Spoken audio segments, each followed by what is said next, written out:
have you looked at what the World Cup game here, the first one with Canada, the BMO?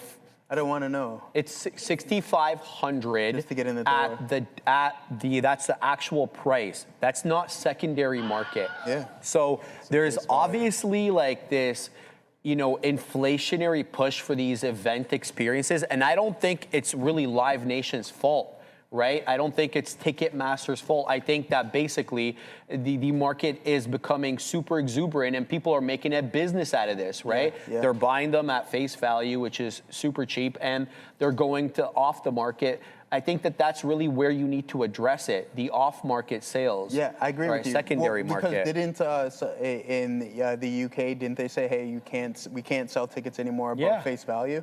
I don't know, how does that work though? So like, can't you just use a VPN and then, it's not even that, but couldn't you just purchase the tickets on your own and then go on, say, Marketplace or do something anywhere else, anywhere else and do right? it? Well, knowing what they do in the UK to you, if you mess around online, Joe, you may not want to do that. You get a knock at the door. Immediately at the door, right? Immediately at the door. But again, like you mentioned, it's more or less the third party, just the secondary market that is really causing the issues. Exactly. People, like purchasing the tickets and then making a post is like, hey, goes to or best OBO, right? Or best offer. Exactly, so. OBO. It says here, regulators argue that Live Nation's control of the venues, the promotion, and the ticketing is creating barriers for competitors and limiting pricing transparency for consumers.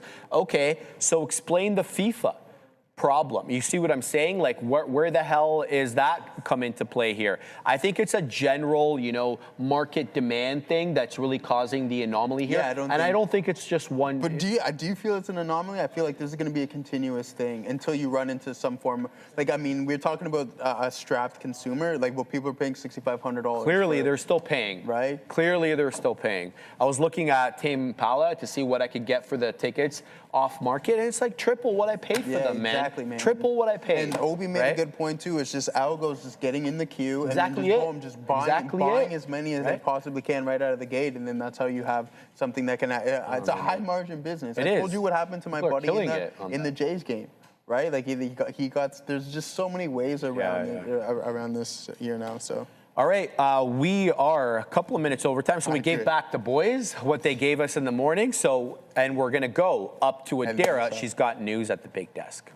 Yeah, I think this is kind of an interesting look here because we were just talking about Oracle and OpenAI here, but the information reporting about half an hour ago, and I'm just seeing this circulate now, the reason OpenAI decided not to expand the Abilene site with Oracle is because they want separate Nvidia Vera Rubin facilities. Oracle walked away, Nvidia put down a deposit. They're in talks to basically place this with other big tech tenants like Meta. We heard something to this effect on Friday, but the information reporting some more details. Again, this isn't breaking, but I think worth noting because I'm just seeing this headline kind of circulate now on social media. And because we just discussed ORCL and OpenAI, Oracle, of course, is going to remain on heightened watch as well ahead of that earnings report tomorrow. But now we're going to head to the afternoon show. It's Obie, it's Sean, and it's trading. Yeah, some kind of trading. Hey, Obie, how's it going? Not too bad. How are you? Good. No positions. I'm in a position here. Yeah, good. How was the midday okay. there? I'm just watching. You mentioned you're watching some USO. Fallout.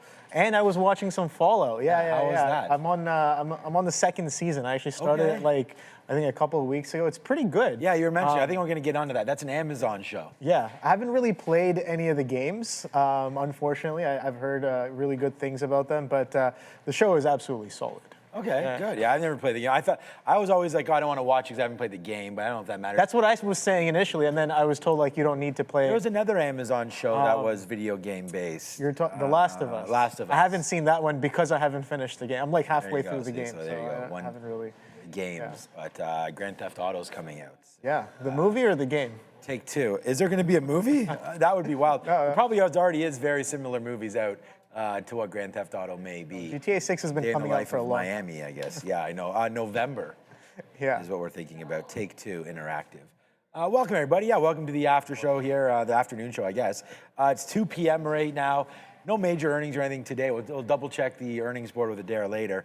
But I'm just short Robinhood right now, seeing if this market wants to come back. Short a little bit of Nasdaq here as well. Just short right here right now on Hood, underneath the 200 period. And you know what? To be honest with you, man, we started to short it because of VWAP, and now it looks like we're trying to hold VWAP. We just got a little underneath right there. Yeah, but our out, I mean, it's not too far away, man. If we broke 30s, I was going to get out of this one, and we almost did that just now.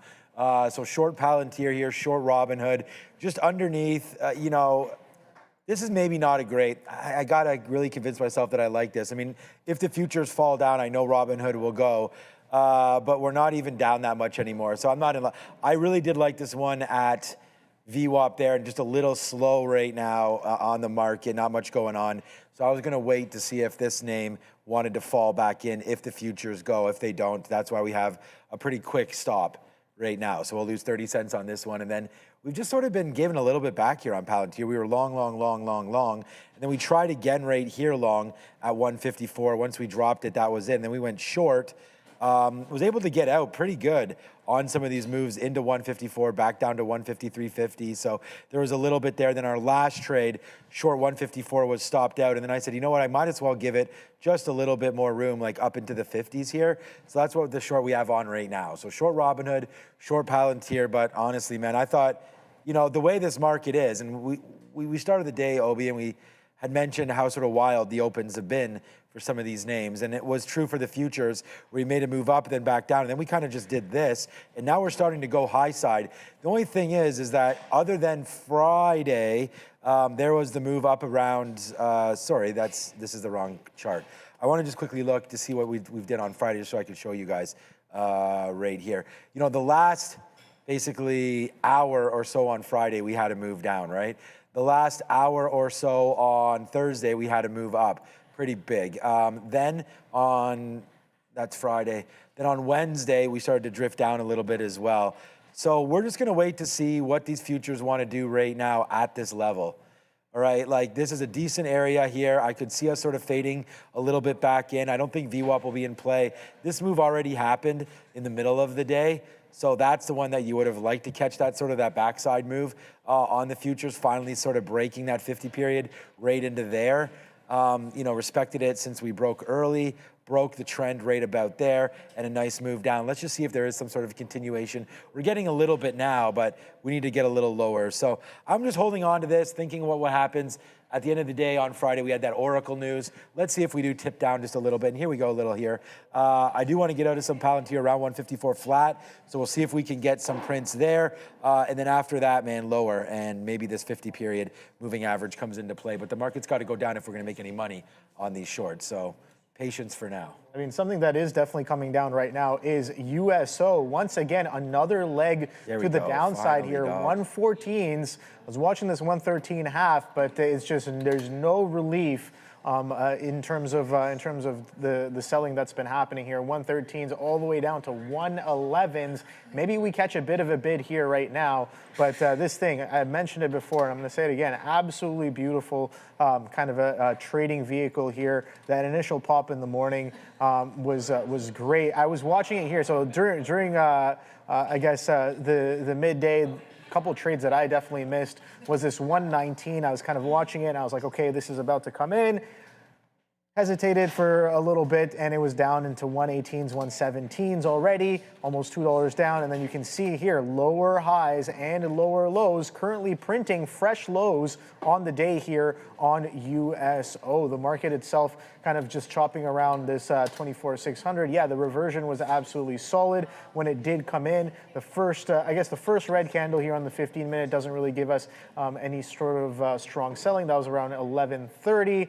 But then you have this one right here at about 12:45 that does bring us in a little bit close to VWAP. I don't think we've gotten to VWAP on the SPY or the Nasdaq just yet, but some selling coming in, going into the later half of the day here on the futures. So I see what people are saying about how, you know, the futures are coming in here because oil's on the way down. Go long on stocks because oil is printing lower. Well, fine. I completely understand that. I understand the relationship. All good. The only thing is that, you know, I still like the technical setups. We are getting a little more out. And I just wanted to say, we wrote down USO, and I never even thought we'd get to this, man. 113 there today. Now you're bouncing a little bit there on oil. But yeah, dropping like a stone right there. I must have missed some kind of a story. That was 114 down to 111. We'll keep our ears to the ground for you for sure. But yeah, a couple of good covers here on Robinhood and on Palantir as we made some moves lower. So I understand what everybody's saying. I am starting to cover a little bit right now on the space. So we'll see if oil can bounce. I'm really just waiting for this Nasdaq to crank just a bit lower. Okay, well, yeah. I mean, Meta, I thought they would have closed a lot of these offices, you know, in sort of these areas maybe a little earlier. We did see some Amazon data centers got hit early during this. And then obviously the loss of life is what most people should be concerned about there. So it's nice to see Meta closing office and telling them, go work from home, I guess, and get it figured out. So, all right, man, we are ready to rock and roll. I am covering those shorts, so thank you so much for bringing up the oil point. But we're looking at everything right now on the desk. So let's go back over to Sharif. We do, if we're ready. We do perfect. We do have you know, the rundown, and this is what you guys have voted for during the midday. So let's go find out what you want us to talk about, and then we'll do some talking.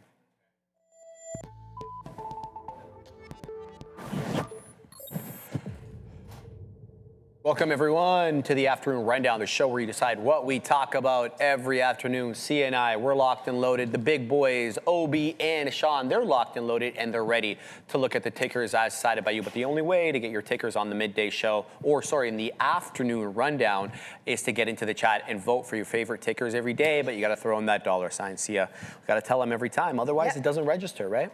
Let's take a look at all four major averages. All four major averages are negative, but way off the lows. The triple Qs trying to work back into 599, boys and girls, up, down, I should say 0.15. But look at this column over here, up 0.8 since the bell rang. Much of the same look here for the SPY, down 0.5%, but almost up 0.5% since the bell rang. And the DIA, the Dow Jones Industrial ETF, down 0.84, and the IWM Russell 2000 ETF also a little bit less than 1%, down 0.94, but certainly off the low as well. Let's take a look at the first name as decided by you guys. No surprise here.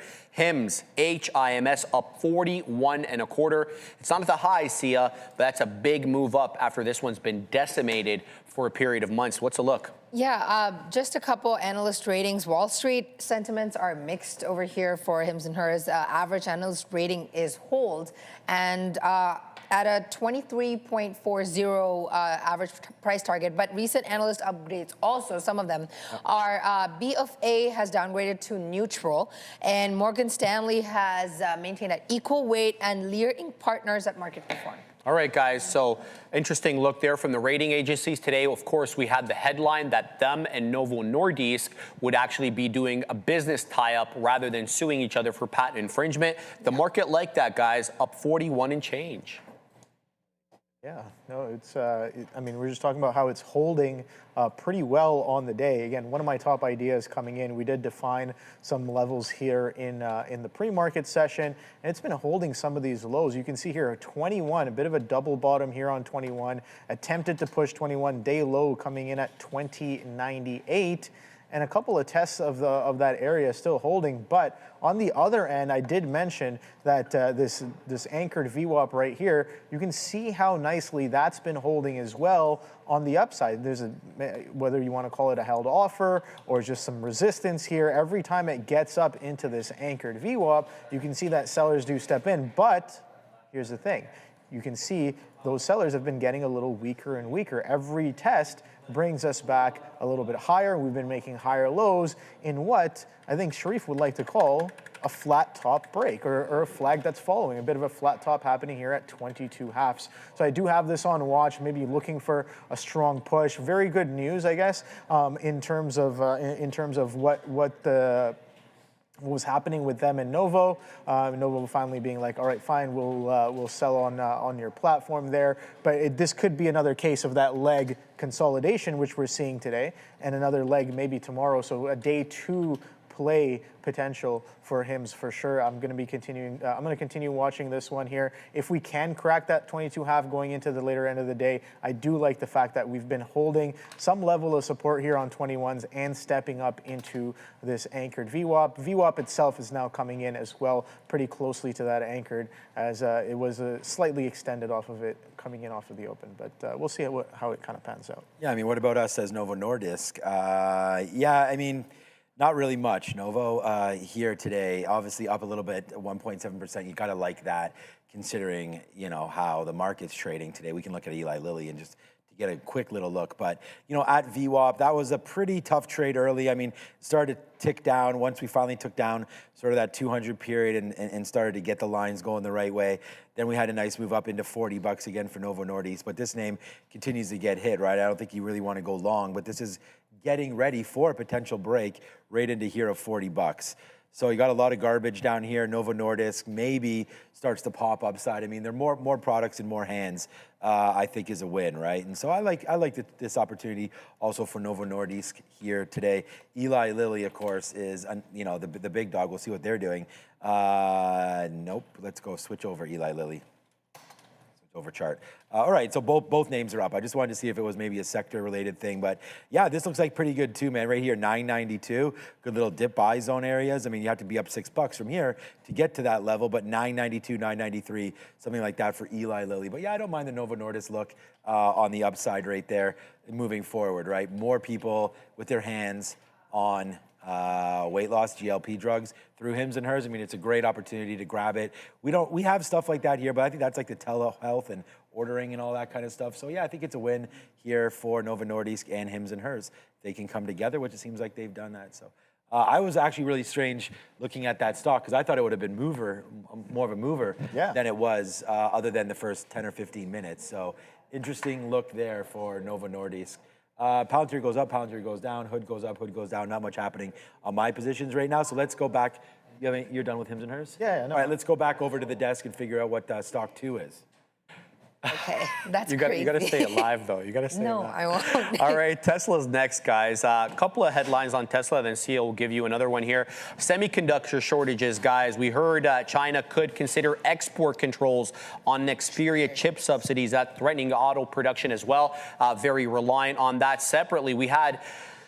I was going to joke and say noted Tesla bull Gordon Johnson. He's the exact opposite, noted Tesla bear. He's actually making the point here that disengagements on the latest version of FSD are actually increasing relative to the prior version. So saying 14.2 was rolled out in October 25, and disengagements have actually increased from version 14.1.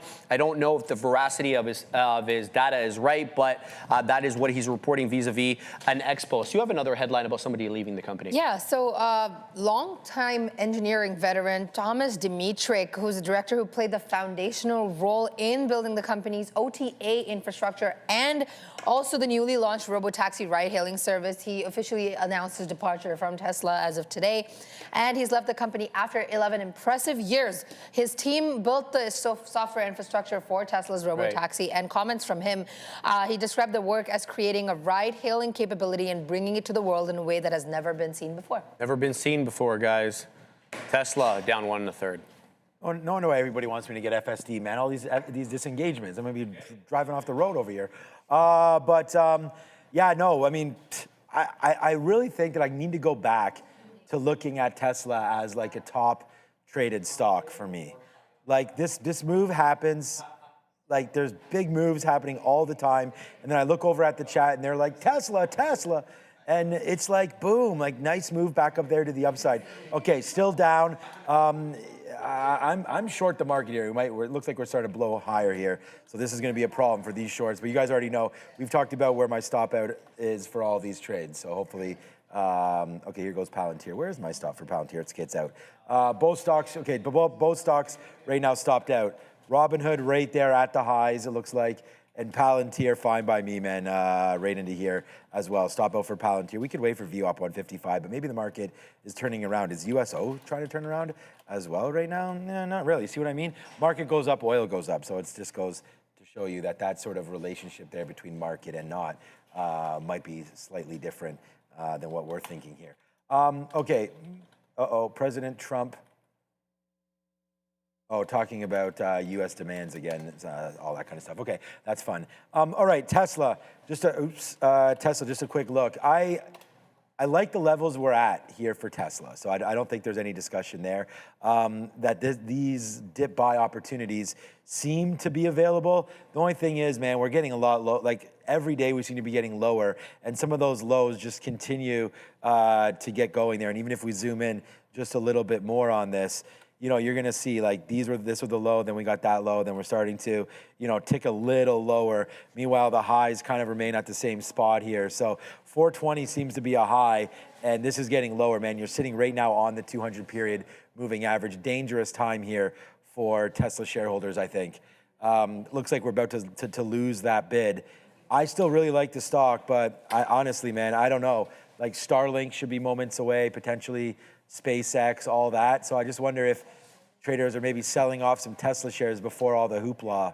But I like the stock. We know they're selling less and less of these vehicles now, and moving over to Optimus. So I guess maybe this is a wait and see story, Obie, until the next earnings release, and we really see where some of their profits are coming from. But for right now, Tesla, just a couple months off of its all-time high of 500, we find ourselves down at 391. Yeah, I think the selling in the morning was definitely interesting for me, where I was just like, okay, pre-market comes in, you retest prior week, some decent selling coming into the end of the week, and then gapping below in the pre-market session. What's really kind of catching my eye here, and I was talking about this during the morning session as well, was that increasing relative volume. You can see here that once that R-vol kind of drops off, the volume is also kind of continuously dropping off as well. Decent relative volume in the morning session, kind of suggesting that this is being sold off with volume that's higher than norm. Right? So what do I like to infer from that? I'm like, okay, fine. If we're selling off aggressively on increased relative volume, there's unnatural participation that's happening here, and it seems like it's seller dominant. That's what the chart is kind of showing us. Look at what happens once that R-vol kind of steps off. What a beautiful reversion this becomes into as the volume starts to kind of fall off and price just reverts to a mean, which is at VWAP, and then continues to push even higher. And you can see here the market started to sell off here around 1245 with a decent reversion back down into 24.6s here on the Nasdaq, and then a clean reversion here to 6.7s on the ES as well. But Tesla doesn't really pull back that aggressively, kind of reiterating the fact that maybe we've done a lot of selling that we were going to do for the majority of the day. So I do like this setup. I think definitely missed it here. But if you see, just on a higher time frame, aggressive selling on the first 3 15-minute candles, you get a bit of a doji, some indecisiveness, and then just flips the script straight to the upside. Now it seems like we're making a bit of a beeline to that opening range high where sellers were very dominant in the morning session. So that's kind of what I have on watch here on Tesla, definitely on a self-drive all the way back to highs. All right, guys, Nvidia next up here, up 1 1/5. A couple of headlines on Nvidia, nothing really major on the day though. Obviously, Vera Rubin, their next gen AI GPU coming out soon, and they were looking for certainly a supplier for RAM. Looks like they've snubbed Micron and instead have gone with SK Hynix as well as Samsung. We went over some of the reasons why during the midday. They also have another headline today. Yeah, so as we discussed earlier in the show, it backed the AI data center startup NScale, raising $2 billion in a Series C funding round. The round was also led by Acker, ASA, and 8090 Industries. It also included participation, as we know it, from Nvidia, with major investors like Citadel, Dell, Jane Street, Lenovo, Nokia, just to name a few. And just a little bit more about NScale. It was founded in 2024. It focuses on vertically integrated AI infrastructure, and the company operates data centers across UK, Iceland, Norway, Portugal, and Iceland. All right, guys, something else to keep in mind, that Oracle and OpenAI tie-up for some of the data centers they were looking at building are on the chopping blocks, at least for now. One has to assume those would have included NVIDIA chips as well. I mean, so this week we have Oracle, right? ORC, what is it, Wednesday? I just want to double check to see what it is. Is it tomorrow? Yeah, so it's tomorrow at 5 p.m. So conference call tomorrow at 5 p.m. after close. So we'll get that look soon for Oracle. And for me, I mean, I know Adair is super excited to read the Oracle report and see what's going on there. I almost think that it's definitely not out of the way yet. I mean, you got everything's downturning, right? Even the 200 period looks like it's trying to slope down. So that's looking like it wants to slope down a little bit as well. But yeah, there's the move on the 50-period moving average. We've really seen a drop-off since that whole OpenAI story, right? On one of their earnings reports, it must have been back in here in September, where the story was, man, we're just going to just build all these data centers. We have all the support. And then it was like, wait a second, how are you doing it? Like, how are we funding this thing?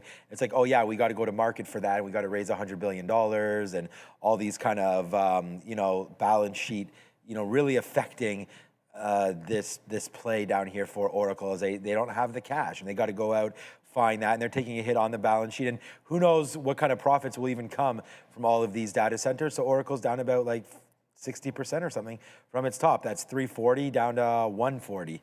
So yeah, man, you're losing a lot of money on this Oracle trade if you've been involved in the past 6 months as it appears near its lows. Sometimes things are beat up so much that maybe they become attractive. So I think for this trade, I would wait until earnings, but I don't think there's anything wrong with trying to maybe grab some calls or something like that, depending on how expensive we're talking, 160, 170. I mean, the case has been with a lot of these big data center plays, let them report, and I guess that's what Oracle is now, right? Is let them report, see the reaction, and then, adjust after day 1, day 2, day 3 of trading, because I don't know how the market's going to take whatever numbers they're going to come out with. It's just when you look at what their PE is right now, you're at an attractive level for their historical lows. You're at 19 right now for Oracle. So, that's not bad considering where we were. We were in the 50s and 60s all the way up there. So I feel like this is a decent PE. It's now the forward PE that is, and that's why we wait to see what this market wants to do tomorrow night, Obie, because honestly, underneath, there's not too many names that are actually underneath the market multiple right now that are in the tech space. So if you believe in Oracle, I think you got a couple more days, and then you could buy the dip here on ORCL. So I don't know. I like some of these levels. I just think it does touch a little lower, maybe 130 or so on earnings, and then we can start to scoop it up, down almost $200 from its highs. Yeah, I just want to say that there's some news here about BYND and Starbucks partnership right here, and you can see Starbucks not really moving around that much, but Beyond Meat kind of blasting up from 76s now pushing 81s. Here we go. Let's see how much further this can go. Maybe we get that dollar test incoming here. Yeah, no, I was thinking about hitting the 79s here, but yeah, lots of liquidity on this one, doing some serious volume. And I wouldn't. Maybe it is a large cap association trade. It is somewhat of a penny stock right now, trading at 81 cents. It was just a few seconds ago trading at 78s, but decent move there. But let's get back to Oracle here. Yeah, I think it's been selling off, and I think I'm going to be waiting for this earnings report coming out tomorrow to really see if they're going to use more volume as reasons to sell on this one. Again, regardless of how they report, we'll definitely be watching to see how they guide. You can see how this one's been performing on the weekly as well. Pretty much almost every week after this earnings report here in September of last year, we've been selling off with some I guess seller dominance is what I want to point out since then. So the past 2 quarters, seller dominance here on Oracle, kind of pulling back into these areas that we haven't seen since about April of 2025. I do want to remind everyone that was the presidential bid in and around April of last year, where the president was just like, yeah, buy stocks. And since then, we've had a pretty aggressive bid since then. So beautiful reversion coming right back into an area of potential support here. That's sitting in and around 119s, 117.67 lows here on Oracle. So we'll see. Do we get another gap to the downside on this earnings report, or are we going to do just absolutely nothing or a bit of a bid? But Oracle on the day today doing a little bit of relative volume coming in off of the open, some more selling. We did have some fresh news coming in on Friday, which was more reasons to sell. Coming in today, gap down, continuation right off of the open. This was probably the opening drive to take that I missed here because it gives you a few minutes of just a hold of this 150. 150 was that pre-market low area as well, a little bit of support. and then just cracks straight through all the way down to 147. So shout out to anybody who caught that opening drive. Since then, sideways consolidation, so doing absolutely nothing since then. Great, guys. SanDisk up next, up 6 2/3. No specific headline for this one on its own, but it does fit in with the whole Micron, Nvidia, SK Hynix, Samsung look. So as we know, some of the reports that Nvidia has chosen Samsung and SK Hynix for their HBM4, but that's DRAM. The good thing for SanDisk is they work in the NAND flash and the enterprise SSD space, which spares them from that look as they operate in a completely different space here. So up 6 2/3, possibly in sympathy for the Samsung SK Hynix news story. What was up 6 2/3 there? SanDisk, okay, yeah, because I was looking at Micron, I was like, okay. Yeah, right now, Micron, I mean, SanDisk is a good story. We looked at Micron earlier, and I actually think this is, despite having a good day today, I don't know, I might have to put on my thinking hat here and just be like, maybe this is the fade that we're looking for right now. I don't know if it's going to happen today or not, but like it wanted to break, and did break. And what I mean is this little sort of flat, it's kind of a flat bottom, but doesn't have enough memory. But right into here, 3 or 4 days we held not too long ago into this 360 area, 365. Not too long ago, but a month ago. We just came in and it opened up, 354, so we can go have a look at what it did around 360. But I just think like back to the 50-period moving average, like as a day trade and as looking at charts and all that, like to me, this looks like a pretty good short area right now. And that is what it would look like. So if you're going to go long, at least you have this little bottom wick there at 350 to judge it with. But, if we don't get a great report from Oracle, Sharif already sort of mentioned the supply and demand. I heard him talking about Apple there with some of the RAM that's available and priced out into the second half of the year. I'm a little nervous that this story, too many people know right now about it. And it was kind of cool when it was just like chugging higher.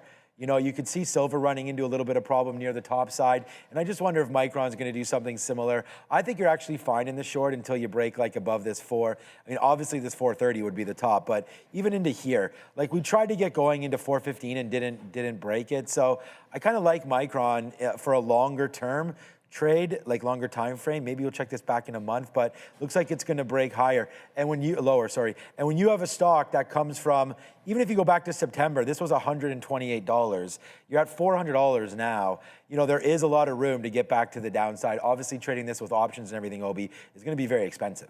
But looking at that, I like Micron. I think this might be a decent day to put on a short and play the bump higher in a name like SanDisk that's up 6 points. Yeah, I think the run-up has been pretty aggressive today.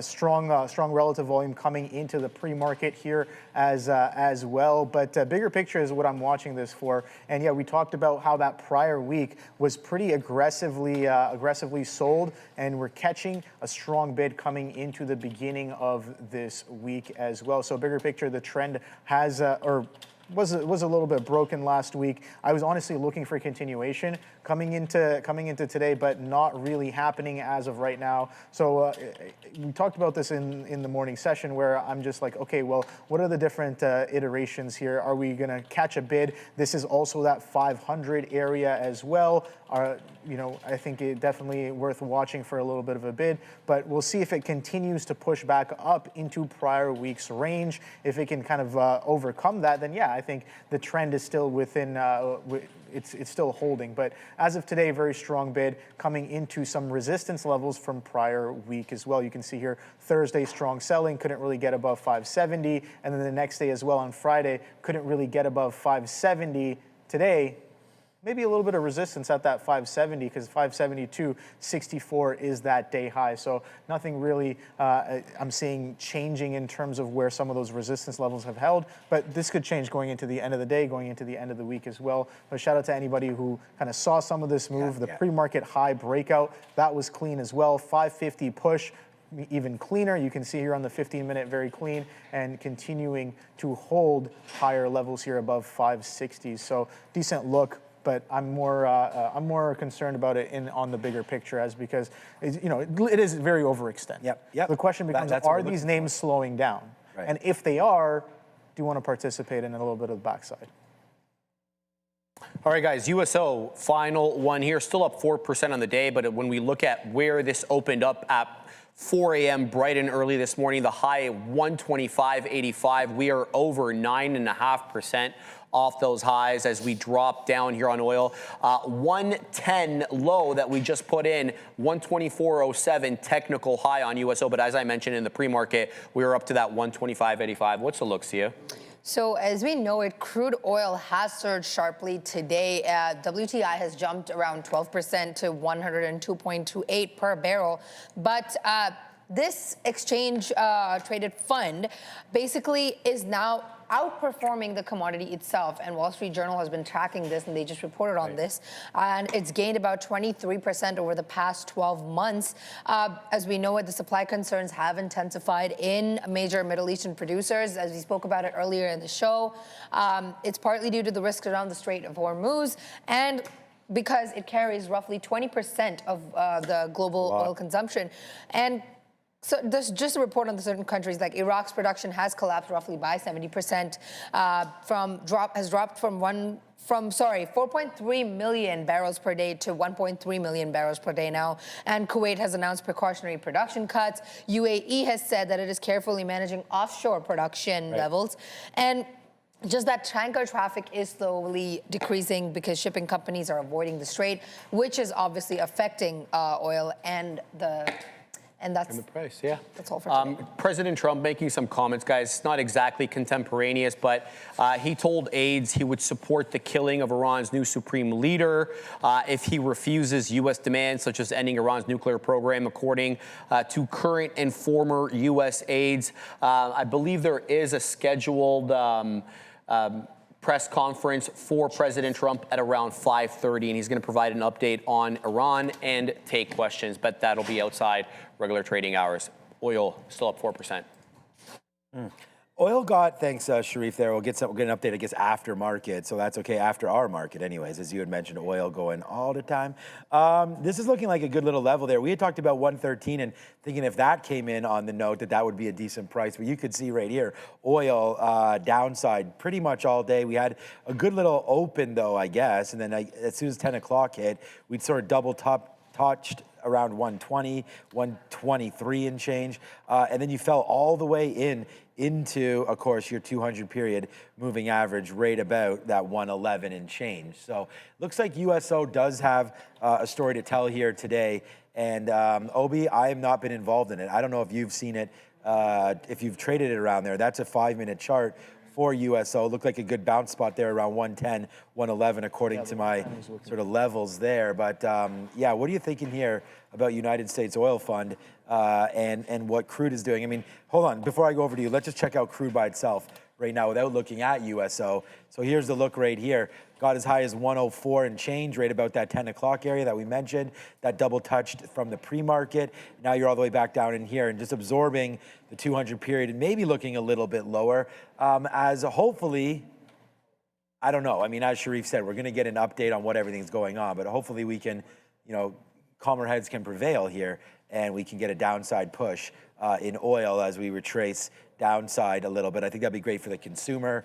But right now, oil is still up 4%. But hell, man, it's better than the 12 or 13% I saw overnight. Yeah, no, some crazy moves. I keep talking about how this is a pretty decent trading vehicle here. It did get a little bit involved here on the push, kind of anticipating a push here. Very strong bid coming in off of that 110 clean test on the day lows currently, and we can see here a bit of a consolidation area that was holding much before for a pretty decent time here. You can see about 11:20 to about 2 o'clock. You consolidate between this 116, 112. That breakdown came in quite nicely, all the way down to 110s. And before you knew it, it was all gone, continuing to the upside here. So a decent bounce here, 114. But I think the bigger picture here was the news in the morning session at around 10 o'clock.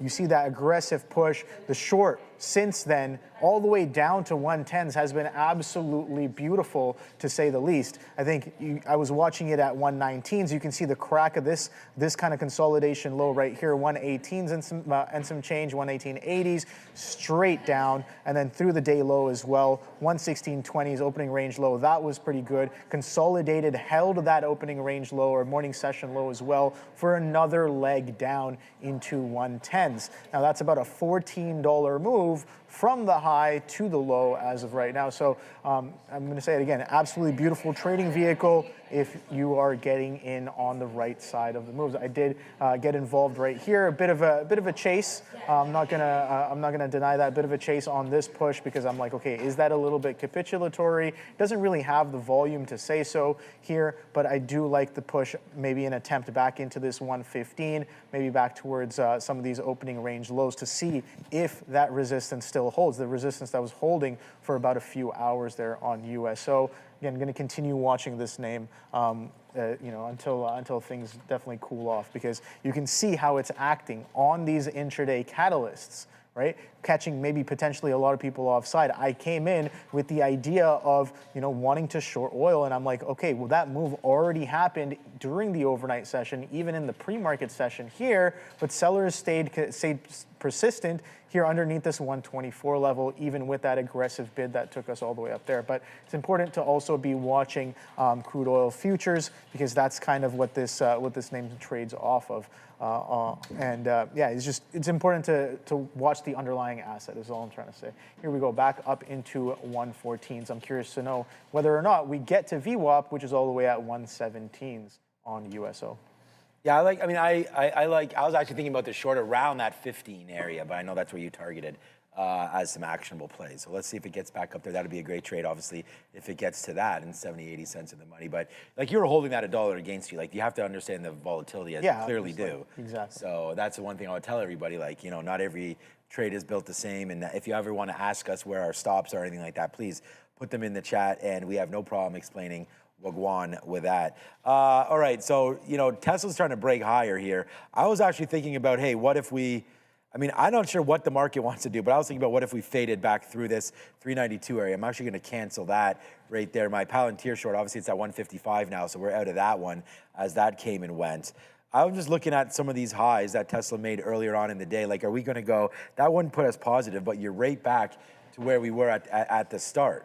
So I think there's something about this Tesla trade where it just wants to moon right now, 390 to 393. We could go short against this high there. I don't think that there's really anything wrong with that, but we're already blasting. Tesla's really going here against the futures that are doing nothing. I almost wonder if there's a story here, but there's a nice move upside right now for TSLA, right back into where we opened. So I think there might be something worth a trade there for Tesla off that level. We can try it. Let's try a little short here at 80 if we can get it. All right, so we're going to offer, I just offered 82s. It doesn't look like it's going to come through. But that high of the day, we'll play it against that, right? That is, well, here it comes. All right, just heard that Apple's postponing their smart home launch right now. So there it is, Adara. Don't take your time, man. Don't need much longer than a second. Not a big, huge move there for Apple. It does go down 20 cents on that story, and I just heard it right now. So I'm not sure exactly what their new home suite is all about, but it looks like they're delaying that as they wait for more AI, is what I just heard. So yeah, not Allen Iverson over there. What team did Allen Iverson play on again, Obie?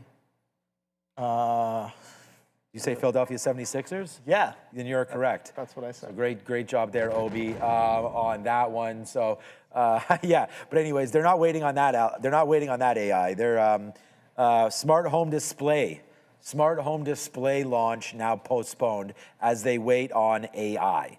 So that's 393. I'm just getting my stop in here. 393.20.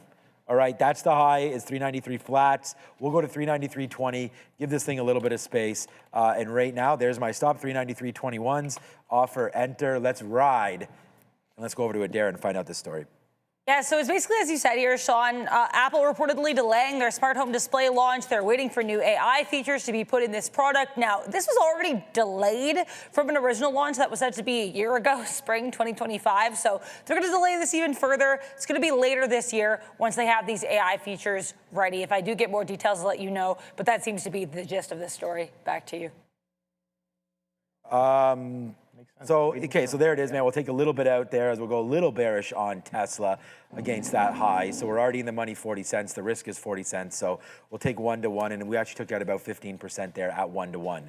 So if you like that trade, or maybe if you don't like it and you're in it somehow, if you don't like it, you shouldn't be in it, I guess. But it's right now 1-to-1. And I heard Sharif mention there he's trying to go, 2-to-1, 3-to-1, R to R, risk to reward ratio there. I don't really play like that other than when you get an early move like that, I do want to take a little bit off because so many times we've seen moves just crank and then just rip right back up. So I do want to take something out there for a 1-to-1, and that's what we just did. So we got it at 15%, so we could still lose on the last 85%. I'm going to wait a little bit lower here, get out another 10% if we can get something like 25s, and then we'll see about hopefully a break of 392, which we kind of liked in the first place. Maybe that brings this stock a little lower. So that's what I'm going to wait for here as we sit on our hands with this Tesla trade and wait to see if it gives us sort of what we're looking for, and that is a downside push right now. I mean, the market's going to have to go, and I don't know if that's the case at all right there. It seems like a little bit of a flag pattern happening now on the upside for the futures. Tesla's just kind of strong by itself there. I'm only playing against that, hoping, and it's part of that strategy that we talked about. Wait for the bigger move, then just try to like undercut it a little bit there and make a low bid. But it doesn't look like it wants to do that right now for Tesla. So here we go, man. Tesla upside for now, and it looks like we're going to get broken out at none of these plays right now. Going counter what the stock wants to do seems to be working. So looks like Tesla trying to go higher right now. Hey man, this looks like it'll be a 30-cent hitter. So I don't expect slippage to be that much, but we are stopping out at 393.21s. Yeah, I think that Apple news. I don't know if you saw the chart. That was a bit of an aggressive sell. I saw that it went down a little bit there. 0.1% just swipe down into VWAP, but buyers stepping it right back up, being like, all right, maybe a little too far, too fast, and just absorbing all that selling in one single swoop right there, coming right back in. So again, gonna go, maybe yeah, exactly, kind of showing us some of that buyer strength here on that flush down. One of the largest volume candles of the day. Again, we had some larger ones in the opening session, but this seems like it's, what is this, just on my chart right here, the third largest volume candle on the 1 minute chart on that swipe down here. Let's see if Apple can get through its day highs on that bit of a shake and bake, if you want to call it that. 258.28 is the high of day, and the market tailwind definitely on that side as well, as we did bounce pretty decently off of that 24,600. Robin Sandu saying long AVGO here. Okay, let's take a quick look at AVGO. I'll hop up to a 3 minute chart. Yeah. Again, this thing's making lower highs here, but very strong on the day, extended to the upside here. So let's see, just from opening lows up to the top, about almost a 6% push here, but holding pretty well. So it seems like, yeah, maybe potentially I'll be watching out for this one. Oh, I like this even better now. Coming up into prior week's high, not only prior week's high, you can see today is earnings day 3.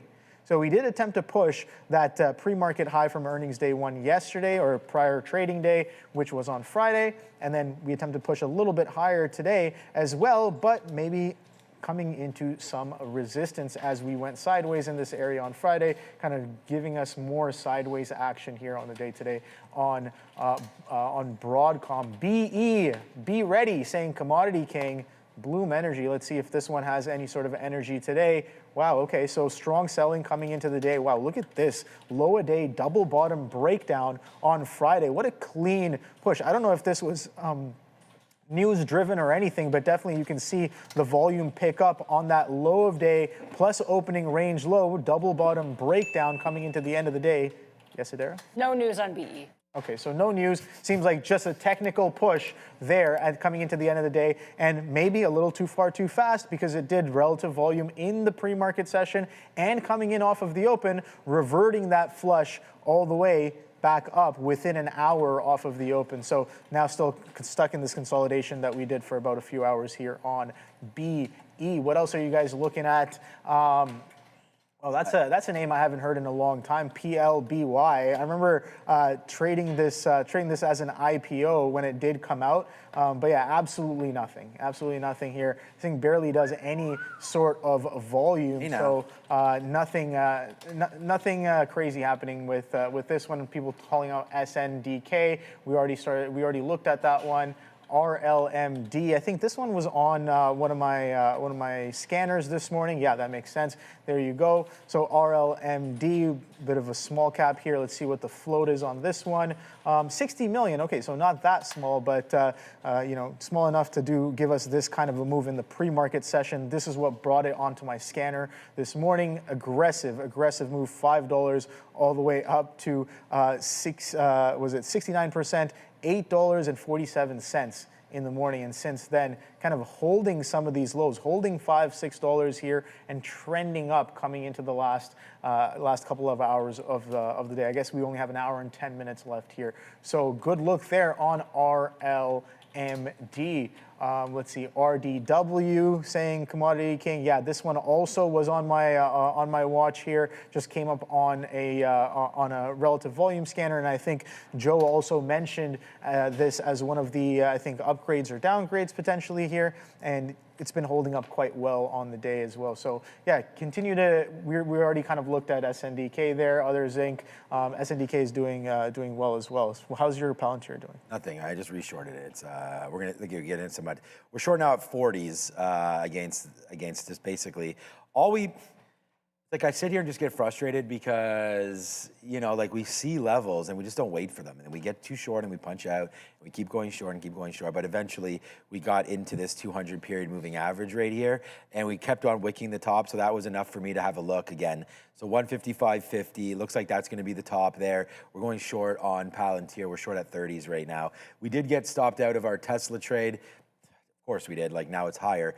We get stopped out right there, but it does blast through, right? So I'm guessing not a great spot there. We tried against that high. And this is what I mean about like maybe share sizing a little bit.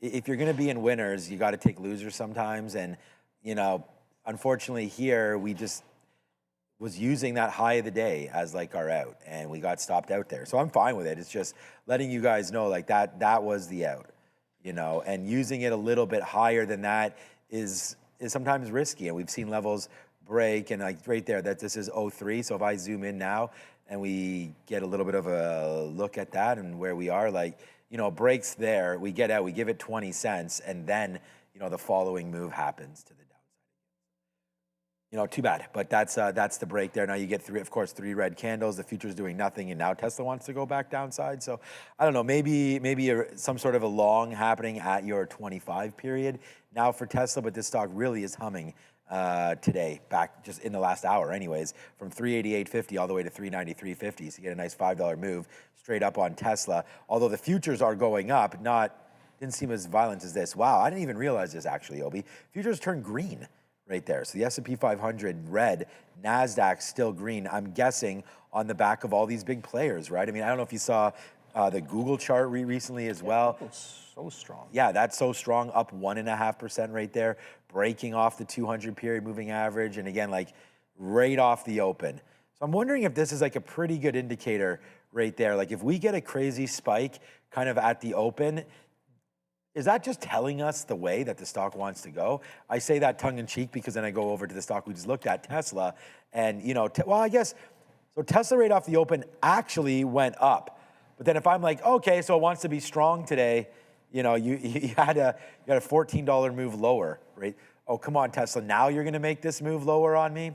So we stopped out 40 cents ago, and now it's going lower. So even if you have 100 shares, whatever, which I did and I had more, but you'll lose on that one, the 40 or 50 bucks, and then look at 40 or 50 bucks again. But that's why we don't want to trade too big on that. And then silver, you already looked at. Whoa. Okay, so silver just hit again. So there it goes. Yeah, silver hitting on some scanners now, breaking out goes silver. So SLV taking out day's high right now, taking out day's high about 10 minutes ago, and there it goes on a 1 minute chart. Silver getting aggressive now, $77 up to 78. There it goes. What are we doing now with silver? Let's have just a quick look and see if there's anything on our 5 minute chart as we zoom back out.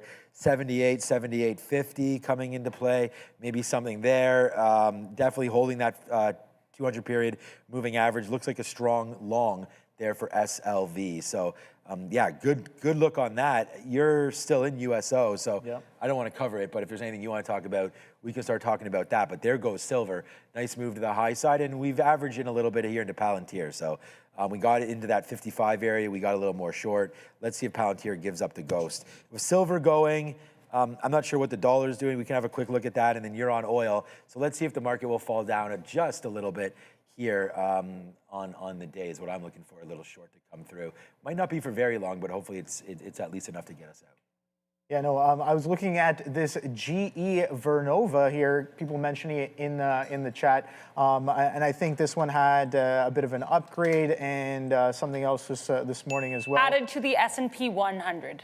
Okay, thank you, Adara. So an S&P 100 add. So yeah, decent move here. Holding VWAP in the morning session, a bit of a choppy push there, but every time it does get back into VWAP in the morning session, we hold. Finally, when we do break out, if you want to call this, it's not really a breakout, even though it is technically a bit of a breakout of this opening action here. You can see once it does get going, we got all the way to a high of 825.78. It's a bit of a cool off since then here, pulling back towards that VWAP as of right now. You see that I guess that Tesla's coming in now. Bit of a pullback in from 24 seconds on the Nasdaq. So that 100-point bounce off of that 24,600. We don't have Tesla. Yeah. What's oil doing on this pullback? I mean, nothing. We're just kind of consolidating on 114s as of right now. But I am looking for a potential continuation here, looking at some higher time frames as well. That was a bit of a strong bid all the way down into 110s. But you know, I could very well be wrong, more than willing to be wrong on this one. And moving on to the next trade. Triple D saying DJ chat 3D systems right here. I guess not really that much volume. I was watching this one because again, it's an earnings name here on the day today. You can see more crumble, cookie crumble. I guess 7 million is a decent amount of shareage here, but also you have to remember that it's priced at $2.42 as of right now. So nothing too crazy. Opening drive might have been something, but I did go through all of the earnings names this morning, and I was like, I don't really see anything too convincing. Bren is saying that HIMS to blast through VWAP. Let's see what HIMS is up to, because again, it's been holding that anchored VWAP like a champ. It's been holding VWAP as well pretty decently. I'm looking for a potential push higher as well, but you can see here maybe a bit of an inverse bouncy ball happening into this 24.5 area. But every time it's gotten up into this level, sellers, even though those sellers do look like they've been getting incrementally weaker as we approach that VWAP. So we'll see. I think it's best for me to just maybe throw an alert in and around here. I'm going to add an alert right there. Boom. Okay, so some active alerts might need to be deleted. I'll just put it on my other account right here, and we'll know when HIMS breaks out of that 22.5 area with any sort of distinction. I think the trade will definitely be on there. But if you've been buying dips, it's been nice above this pre-market low area that we did mark out. Again, I guess I didn't chart this all the way properly. Let's get rid of this anchored for a second and look at where some of the prior support levels were. So I think this 21 might be something. Even that 21. Yeah. Okay. So right here, you can see that on the first pullback off of the news on Friday, the first little pullback, this is a 3-minute chart. You can see that quick little slams into 21 clean, and then catches a bid. So one could argue that that was also support as well. Maybe some more support here on the shake and bake that does happen in the pre-market session. So you can see first pullback off of the reaction comes in as some decent support because that's where buyers came in, took it even higher coming into the pre-market session today. Holds as support pretty much all day long here at that 21 level, sandwiched between VWAP at the same time. So that's a good look there. Profit TT saying nice Nvidia move. Is that continuing to pull back in? Let's see what Nvidia's up to right here. Yeah, there you go. So got back up to 180.5. So again, we're watching the Nasdaq here as well. The rejection of 24/7. I'm definitely expecting some sort of a pull here on something like an Nvidia, which is again a market leader. Let's take a quick look at some of these mags to see. Yeah, man, absolute strength on Google. Google is the only one out of these. I do have to take a look at Meta because that's the only one I don't have on my splay. But Meta, let's see what that one's up to. Meta's just sideways chop. Okay, so don't really watch Meta that often, but you can see here Google looking distinctly different relative to that of any of the other Mag 7s. It's only Tesla that's near its high a day. Remember we talked about Tesla just not too long ago. You can see here a push of that 393 level as of right now. So we did make a bit of a beeline all the way up to Tesla. And is that a call for a dare? It was. Let's go to there. Indeed it was, guys. Let's take a look here at the market. I'll pull up USO as well because I am hearing from the Israeli military, the IDF, saying, quote, our defense systems are intercepting an oncoming threat. So looks like there's some kind of incoming threat coming towards Israel. If I get more details, I'll let you know, but more geopolitical headlines here coming out of the Middle East. And back to you. It feels weird to be like short Palantir when all we're talking about is intercepting drones. Everything like that. It feels like that's right up Palantir's alley, but we are getting more and more out of this short, out of half of it right now. But volatility, as we see in USO and silver, creates movement. And for sophisticated traders, movement, of course, creates opportunity. Beta Pro by Global X offers Canada's first and longest running suite of levered and inverse levered ETFs built for sophisticated investors who understand the risks of leverage and the importance of precision. Its triple levered bull and bear ETFs tied to the Nasdaq 100 index are designed for daily active tactical trades, providing amplified exposure and giving traders tools to engage with both upward and downward momentum. These strategies are currency hedged, seeking to offset US dollar exposure, very important today, back to the Canadian dollar. For those navigating short-term market moves up or down, Beta Pro offers the flexibility to act with conviction, whatever that looks like for your individual strategy, objectives, and risk profile. Trade tactically, learn more at betapro.ca and scan that QR code to learn a little bit more. All right, so for me, I'm trying to learn more, and I'm just trying to learn how to hold on right now. Holding on for dear life, as you know, the shorts have not been good. We kept getting stopped out. Now we're trying to hold on to see if we can get a little bit of a push back in for PLTR, okay? A couple trades up there. Obviously, we like that top. We talked about 155 and change. These are the trades that I need to make more of, and hopefully with Obie here, I can be a little more disciplined because I know that, you know, he's looking at very few trades. And we talked about this before. Sometimes Neil will trade probably 3 or 4 times the names that I do. So if I'm traded 3, he's probably traded 12. I feel like Obie and I are similar trade style, and I know Joe and Shreve, everyone has their own style. And I just should be a little more patient, waiting for better setups. Like, I don't need to be shorting this all the way up here. There's really nothing that's telling me that. We can look at a 1-minute chart, and that's what I was using, so we can go over that. But when you have a bigger move into the 200 period right here, and then you just get a bunch of like wick tops like this, to me, this is what I'd like to take the shot at, you know. And then if we get stopped out, at least there's some memory and there's some past support and or resistance levels that I can hang my hat on. And that would have been good to do that. And now it's coming back in. So we feel pretty good about this trade right now. My next bid, though, is at 45, which is just ahead of the 200 period. So if we're going to use them all, you know, let's just go to 55 where I see that is. We'll change that 45 to 55. Put the bid there, see if we get it, and maybe we do have a longer trade here developing. Like I said, out of about half, if I get this 55, we'll be at about half, and then we'll see if we get a dip down there as well. And look, beggars obviously can't be choosers sometimes, and I begged for this to go down. It did not. It broke the high, and now we're about $1 in the money on that short, but we're out of it. And this is actually looking like it wants to hold 392, right? So again, in being a little more patient as we just decided there, if this barcode's around here for a couple more minutes, this little level of the 50 period is probably a decent hold here for Tesla. So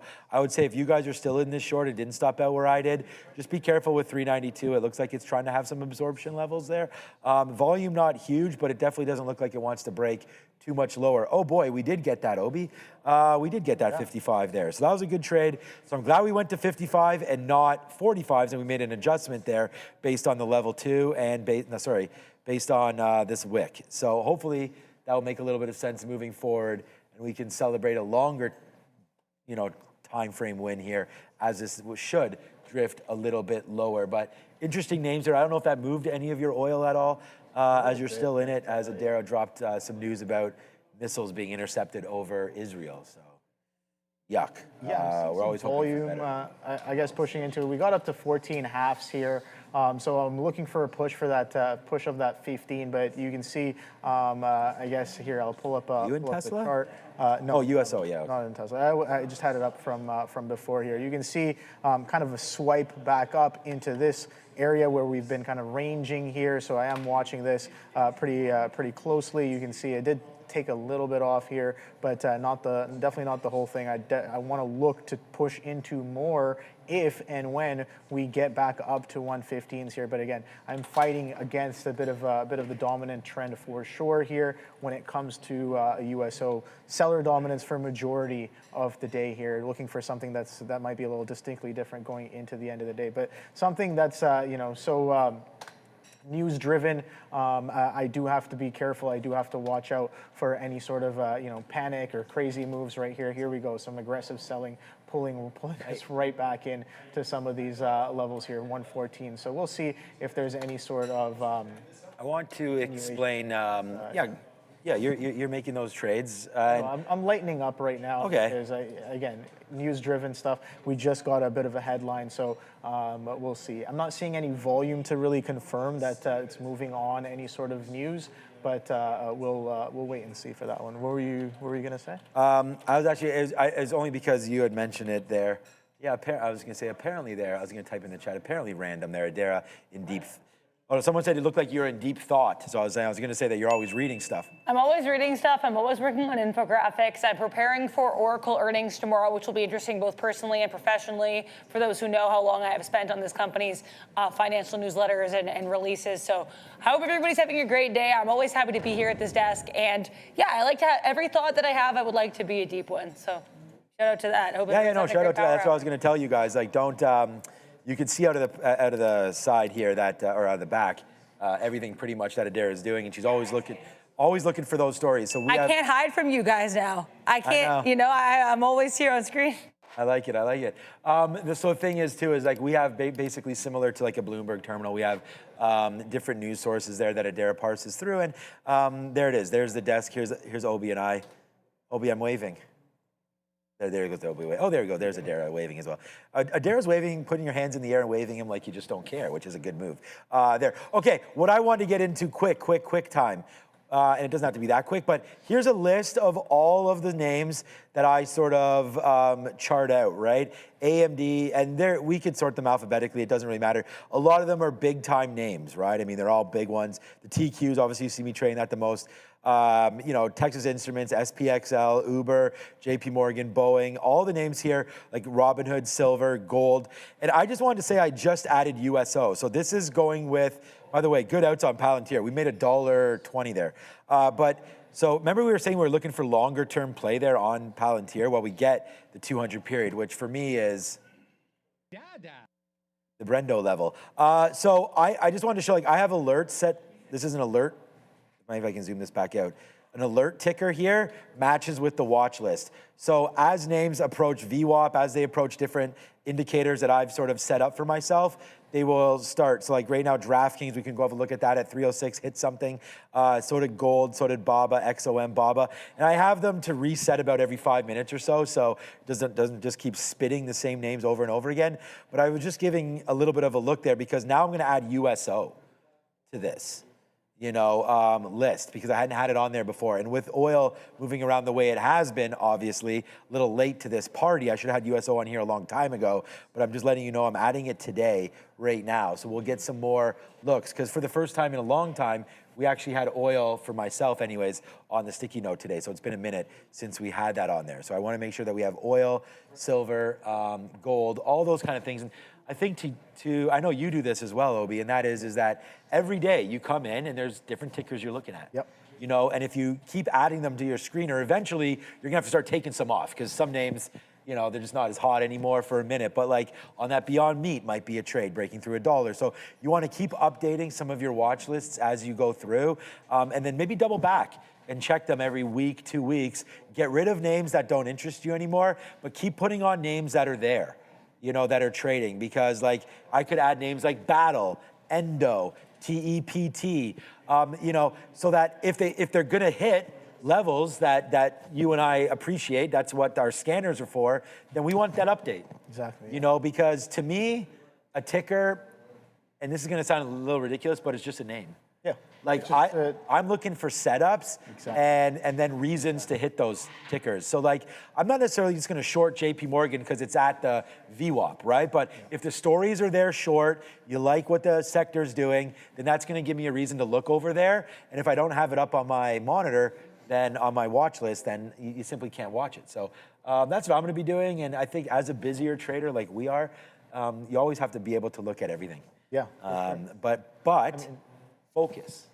Yeah, exactly. You look at a lot of things, and you want to. It definitely helps with stock selection, right? Because I don't think there's anything more important, is there? Really? No, there really isn't. Because like you can have trading skill, but if you're trying to force trades on something that is not in play, that's not doing anything, you're just, we talk about putting yourself in a position to get lucky. You are definitely doing yourself a disservice if you're coming in, and trust me, I know, there was a time where I was trading Amazon every single day. You remember that? Right? It's not in play. I knew, again, my goal was not to necessarily make money. It was more about like, more of a learning kind of thing, and then P&L just secondary. But regardless, it was it's more of a thing to say about like stock selection. I'll continue this talk after we get back from Madeira.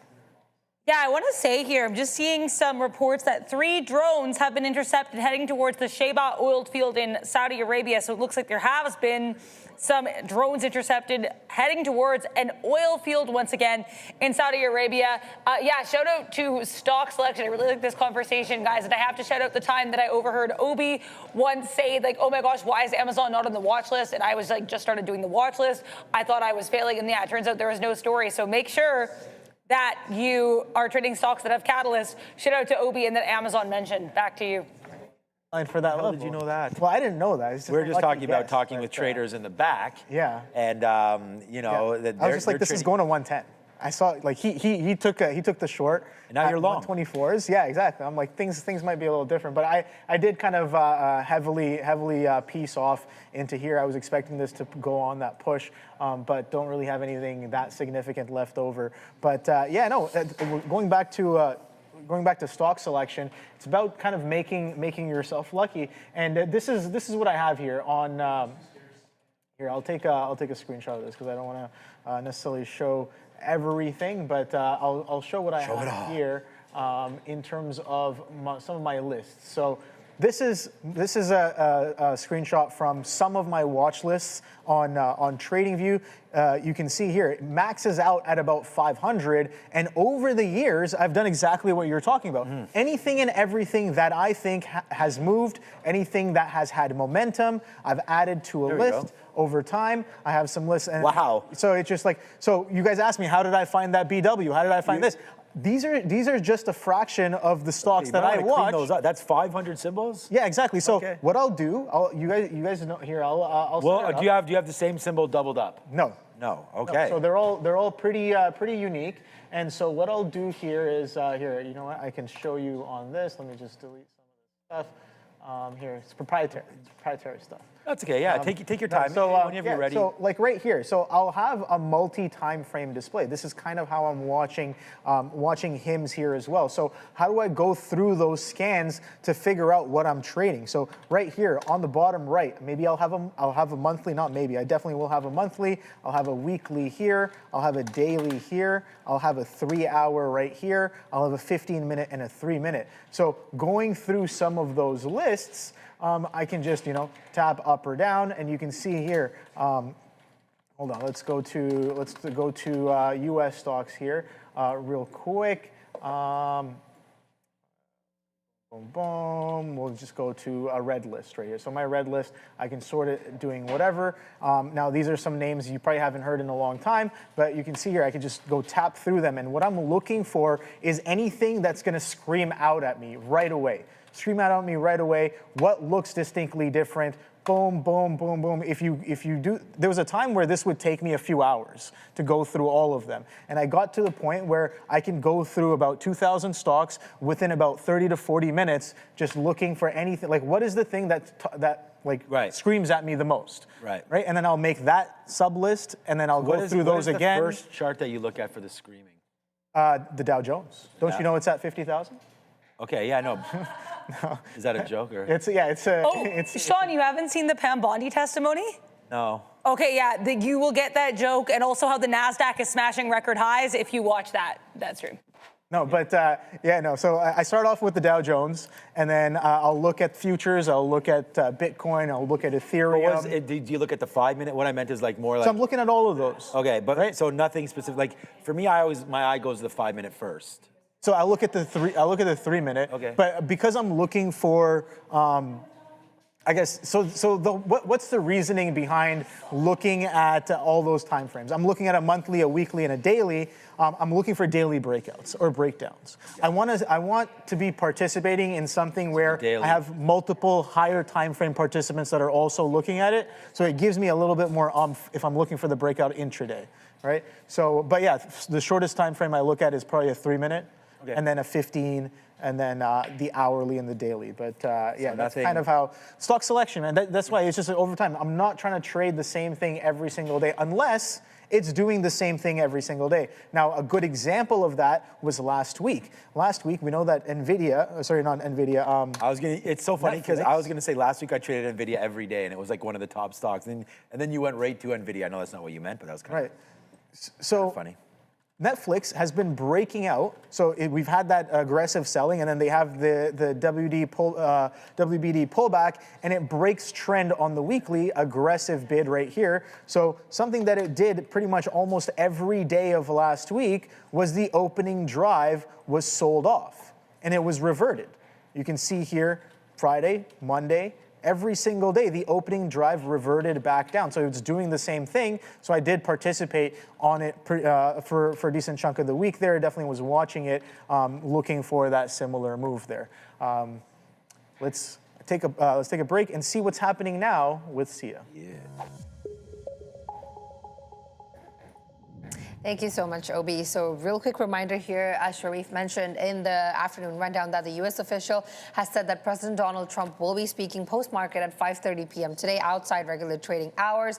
He'll be providing the update on the Iran war and will be taking questions. Let's quickly jump into the headlines for today. Live Nation has reached a settlement with the DOJ over antitrust concern. The DOJ, as we know it, sued Live Nations back in 2024, alleging that it had held a monopoly over the ticketing industry. The settlement requires Ticketmaster to open up its ticketing technology to competitors and for LYV to divest 13 of its amphitheaters.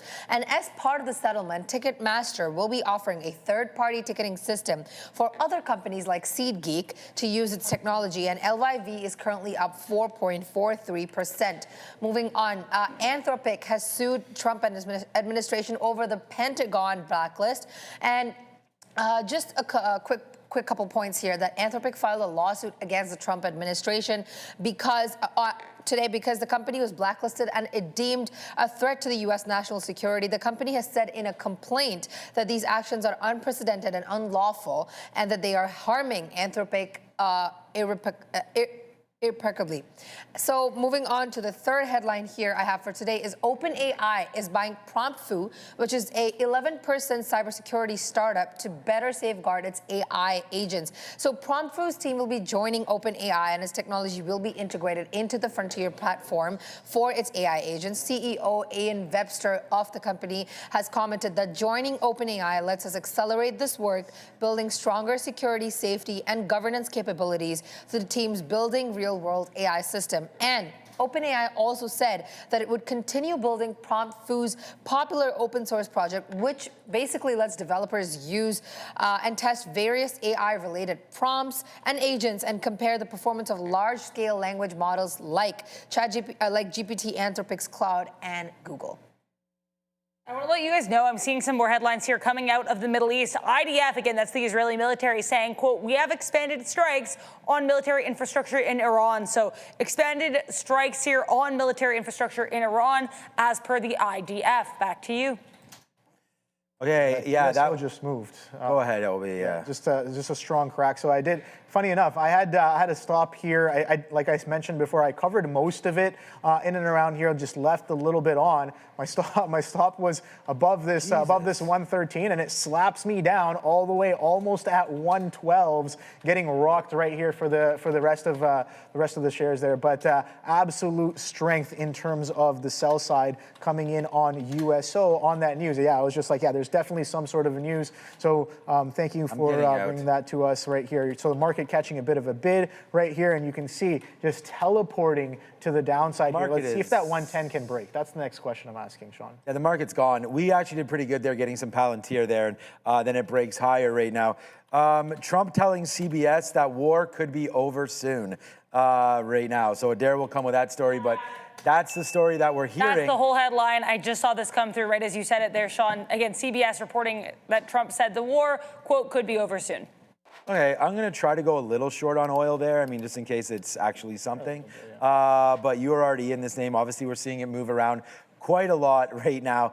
There goes Palantir to the upside. Hey, maybe war being done doesn't necessarily mean oil's done yet, but we are right now experiencing a little bit of a move higher here against myself. And just to watch how oil trades is pretty freaking wild right here. I'm not even used to this one. Watching this USO, man, we just got to 112. Now we're back down here to one. That was my punching in early on that story, and then we averaged it in, and now we have a decent position here for oil on the breakdown. So here goes, Obie. Oh boy, we've got one on now. So let's see how low can we go right now. Now we're in the Dollar Club member there right here as oil dancing. I don't know what this is going to do, but we got a bid at 110 there. See if we can get it again. This is wild. Maybe we shouldn't say Dollar Club member until it's like $5, because the way this is moving around here, I have no freaking idea what's happening. But it's been fun to trade it. Oil right now moving around. Let's bid some 1050s here. Make about that. There it is. Make $1 now on the downside as oil trying to get lower here.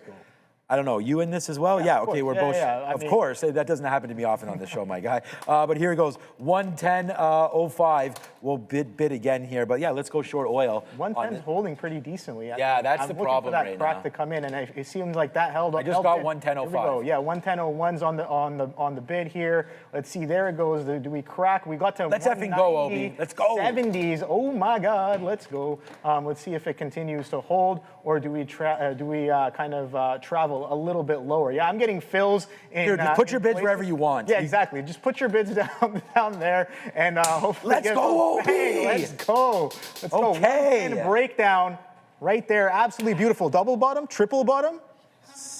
Oh boy. Yes. Oh, $3 right now. The war's over. Oh no, we shouldn't say that. Here goes oil, man. We've got this one, Obie. $3 in the money. What up, Adara?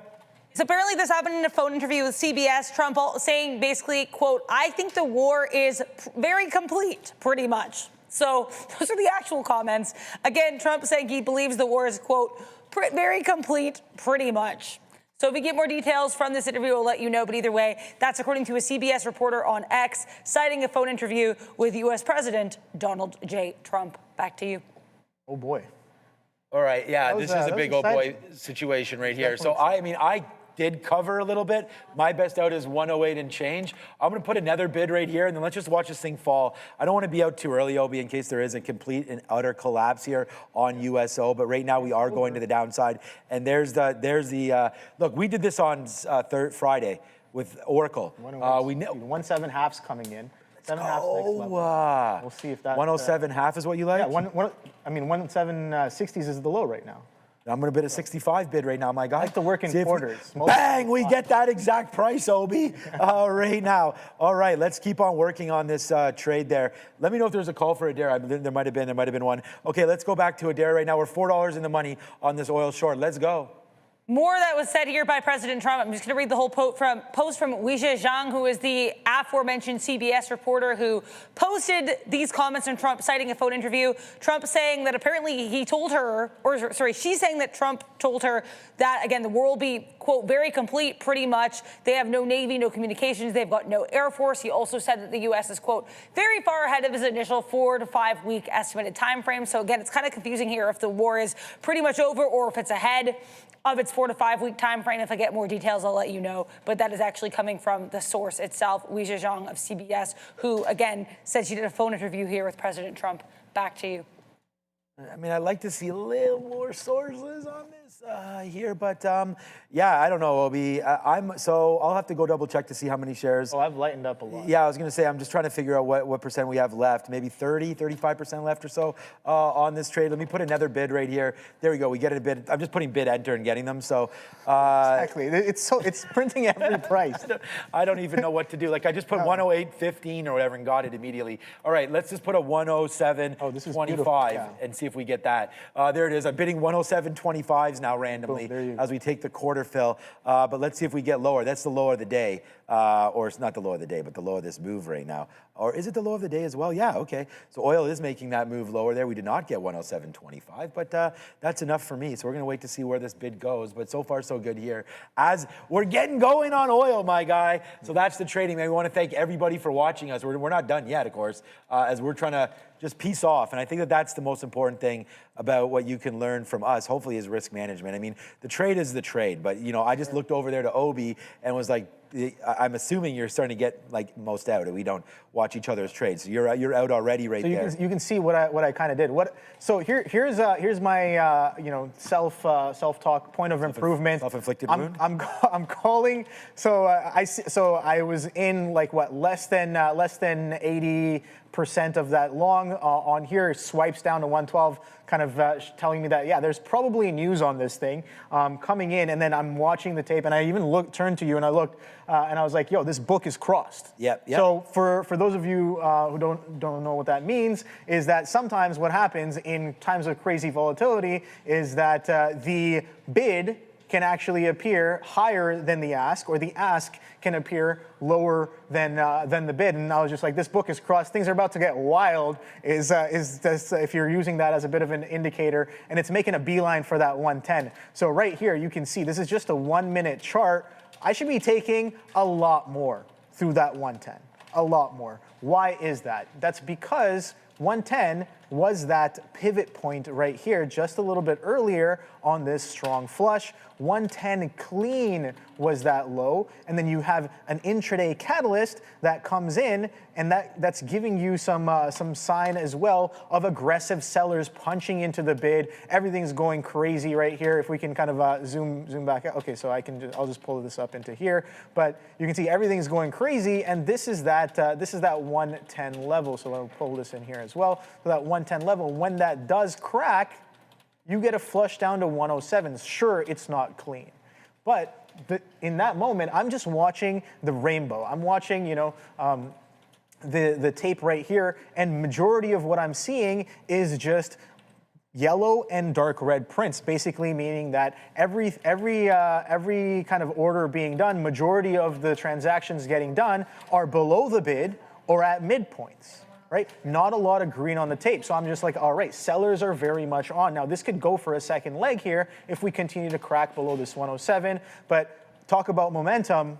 The momentum definitely has dissipated. Now they can start back up again on a second leg. But take a look at the market, Sean. The market is blasting through the highs right now. Of course it is, bro. Wow. absolute craziness. Yeah, this is crazy. I mean, look, all we did, we did 2 trades when that story came out, right? And that was get the heck out of Dodge on Palantir. That was like, I was just marketing this thing out. Everything's all good on that. We were like, no, if this war is over or nearing an end, then we do not need to be in Palantir. That is for sure. So there goes, if anything, maybe Palantir. We were short, but just I could see the good news hitting, right? And there it goes. And then we flipped over into USO. And I think we just wait now to see how low can we go. Okay, how about lower right now? I do have a bid at 107.25, that same one that I put a while ago. And I was kind of mocking myself for putting it, but it's in there right now. So we'll see if that happens. A 107.25 coming through. Then I've got a 106.50s. If that hits, great. And we'll just wait for everything to come through right now. But wow, what an incredible day here today. Boom, there it is. Bang, right there. That's your hot dog cannon trade of the day right there. Bye-bye. Ciao, Bella. $5 right now in the money as we continue to spin it live for you here at Trader TV Live. These are real trades, man. I mean, Obie and I are actually in these things. And there it goes right back down into the downside. It's oil, man. And at least this time I don't have to say this is like the largest trade ever because it's not. We made a little bit more on silver. But here it goes right now. This is $6 to the downside right now. We'll bid 105.50 here as we continue to go down. Okay, Trump says he has someone in mind to replace. Okay, I already know about that in Iraq. Yeah, that came out when you heard the earlier note anyway. Okay, in Iran. Yeah, what the hell am I giving you guys news for? Dara's back there. So she'll get that for you. But there it is, man. It's oil. It's the Nasdaq. Bang. 105 right clean there. lows right now. We like. 105 flats on the day low. So, yeah. You like flats or drums better? I like drums. Okay, I won't hold it against I mean, drums are definitely getting beat on this USO right now. All right. What's up, Dara? That's a great pun there on the oil drums, Obie. Let's talk here about another conflict, which I have now news on, and that is going to be Ukraine and Russia. The Kremlin coming out right now as we also digest news in the Middle East. They're saying President Trump has once again expressed interest in the Ukraine conflict to end soon, and they said, the Kremlin rather, said that the Russian military is moving fast, and this should make Kiev consider renegotiation. So comments coming through again from Kremlin in addition to this ongoing Iran situation. Furthermore, CBS also reporting President Trump has mulled taking over the Strait of Hormuz. Yes, guys, that's correct. Obie and Sean trading oil. Big headline here for oil, guys. We do have President Trump reportedly considering taking over the Strait of Hormuz, according to CBS. Back to you. It's because I'm sitting here not really looking at anything else. I'm just focused on that. We talked about like focus. Like, how are you able to, snipe something? You know, if you guys kind of read up on some of the best snipers, patience and just sitting there waiting for the right kind of setup to. Even though I'm watching USO, we talk about wait for the setup to kind of come in. And again, did try the long. Nothing too aggressive, but definitely should be getting a lot more aggressive on a catalyst-based momentum move. And yeah, there's the second leg down to 105. So 107 halves. Why do I like to work in quarters? And again, Joe is definitely going to understand this. You know, the 2 halves, the holes. Some of them could be interesting options levels as well. That's why I like the 7.5, the 5s, the 2.5s as well, and the holes, just to kind of. Do we add to this short? I mean, I think the ad was probably on this pop towards that 110 because that was the day low. Like traders that don't have it.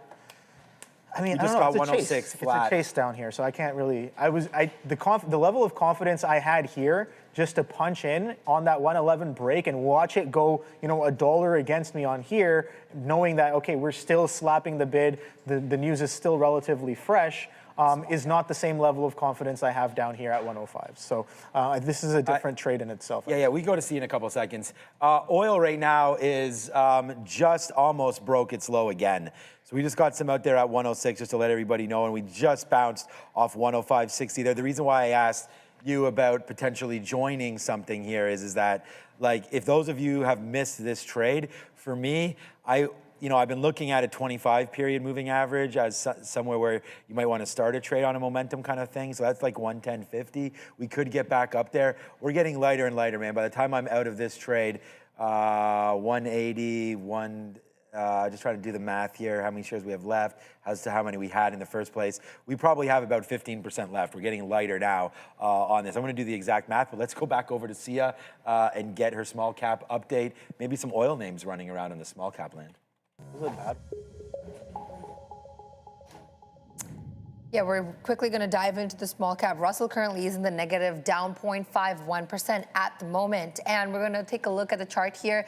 BE is up 13.31%, CRDO up 4.58%. But I'm going to dive into two individual tickers for today. XENE, Xenon Pharmaceuticals, up a whopping 46.69%. Shares have risen after the company said that it received a positive data for its study of its investigational treatment for focal onset seizures. Moving on to GPOR, Gulfport Energy, down almost 6% after an announcement from its leadership team changes earlier today. John Reinhardt has resigned as the president and CEO, and director resignation of this is unknown for now. But the company has formed an office of the chairman to lead GPOR, according to reports, and that's all. Sending it back. Yeah, before we go back here, I have more news on oil. And as I mentioned, I was kind of now seeing, in addition to comments on Iran, I'm also seeing comments on Ukraine and Russia. I'm seeing more comments on Ukraine and Russia. Again, Trump administration, guys, reportedly considering further easing of Russia oil sanctions amid this surge in oil prices. So once again, as oil prices go higher, Trump administration reportedly considering further easing of Russian oil sanctions. Back to you. Yeah, make sure you hit the like and subscribe there. I was just writing in the chat, the war's over. No, that's what's causing this move down, whether or not the war is over or not. I mean, I would hope that it would be over ASAP, but who knows, man. Right now, as we get more reports coming through. Yeah, this is just $7. So I'm just going to keep on covering on the way down. Honestly, like I'm just going to take little shots.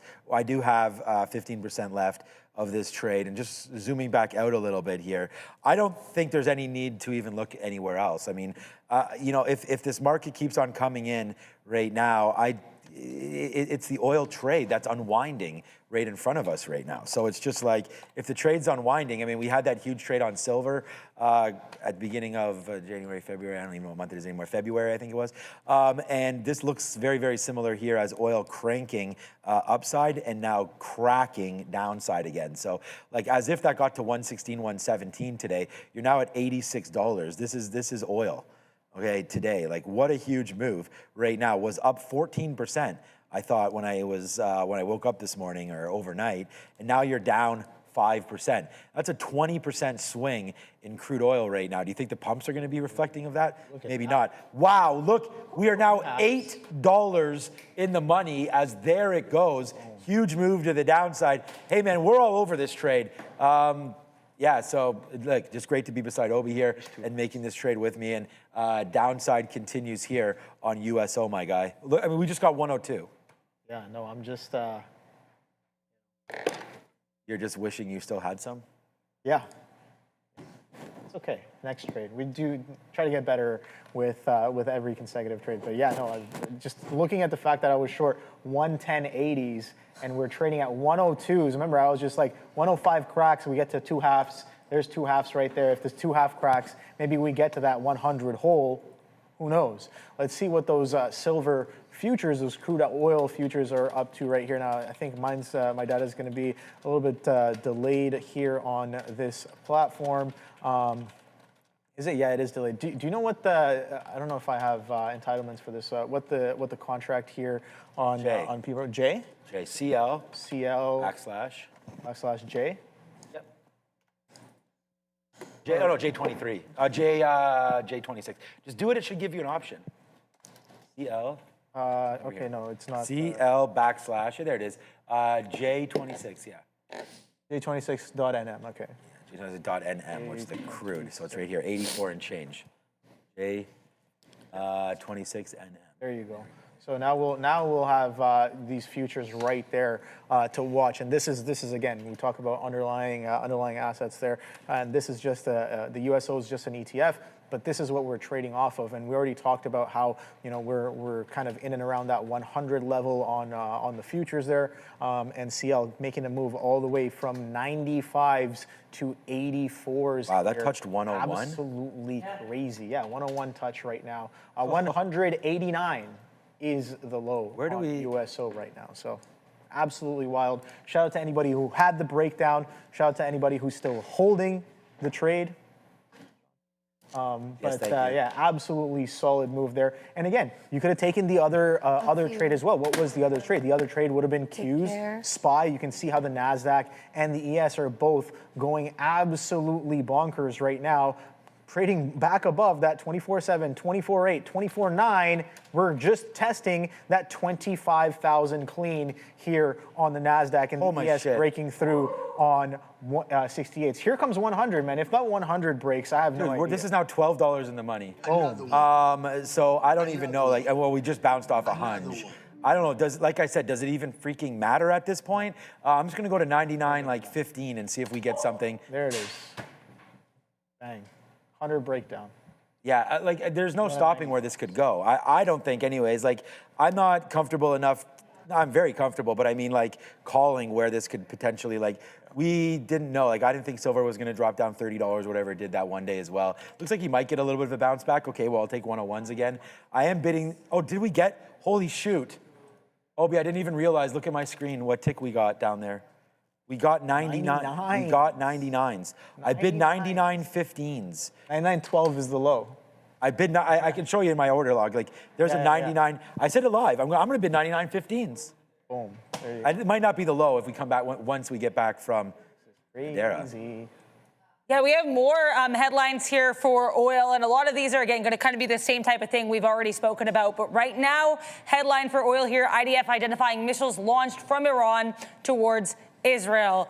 Also, Joby actually officially announcing, I mean, we heard it earlier, we did have the Department of Transportation announcing that Joby is going to be part of their pilot project for, I guess, these taxis, these flight taxis. Now it looks like Joby themselves has addressed it on social media. So JOBY continuing to make a new high of day. The stock was already doing really well in the day, though. Back to you.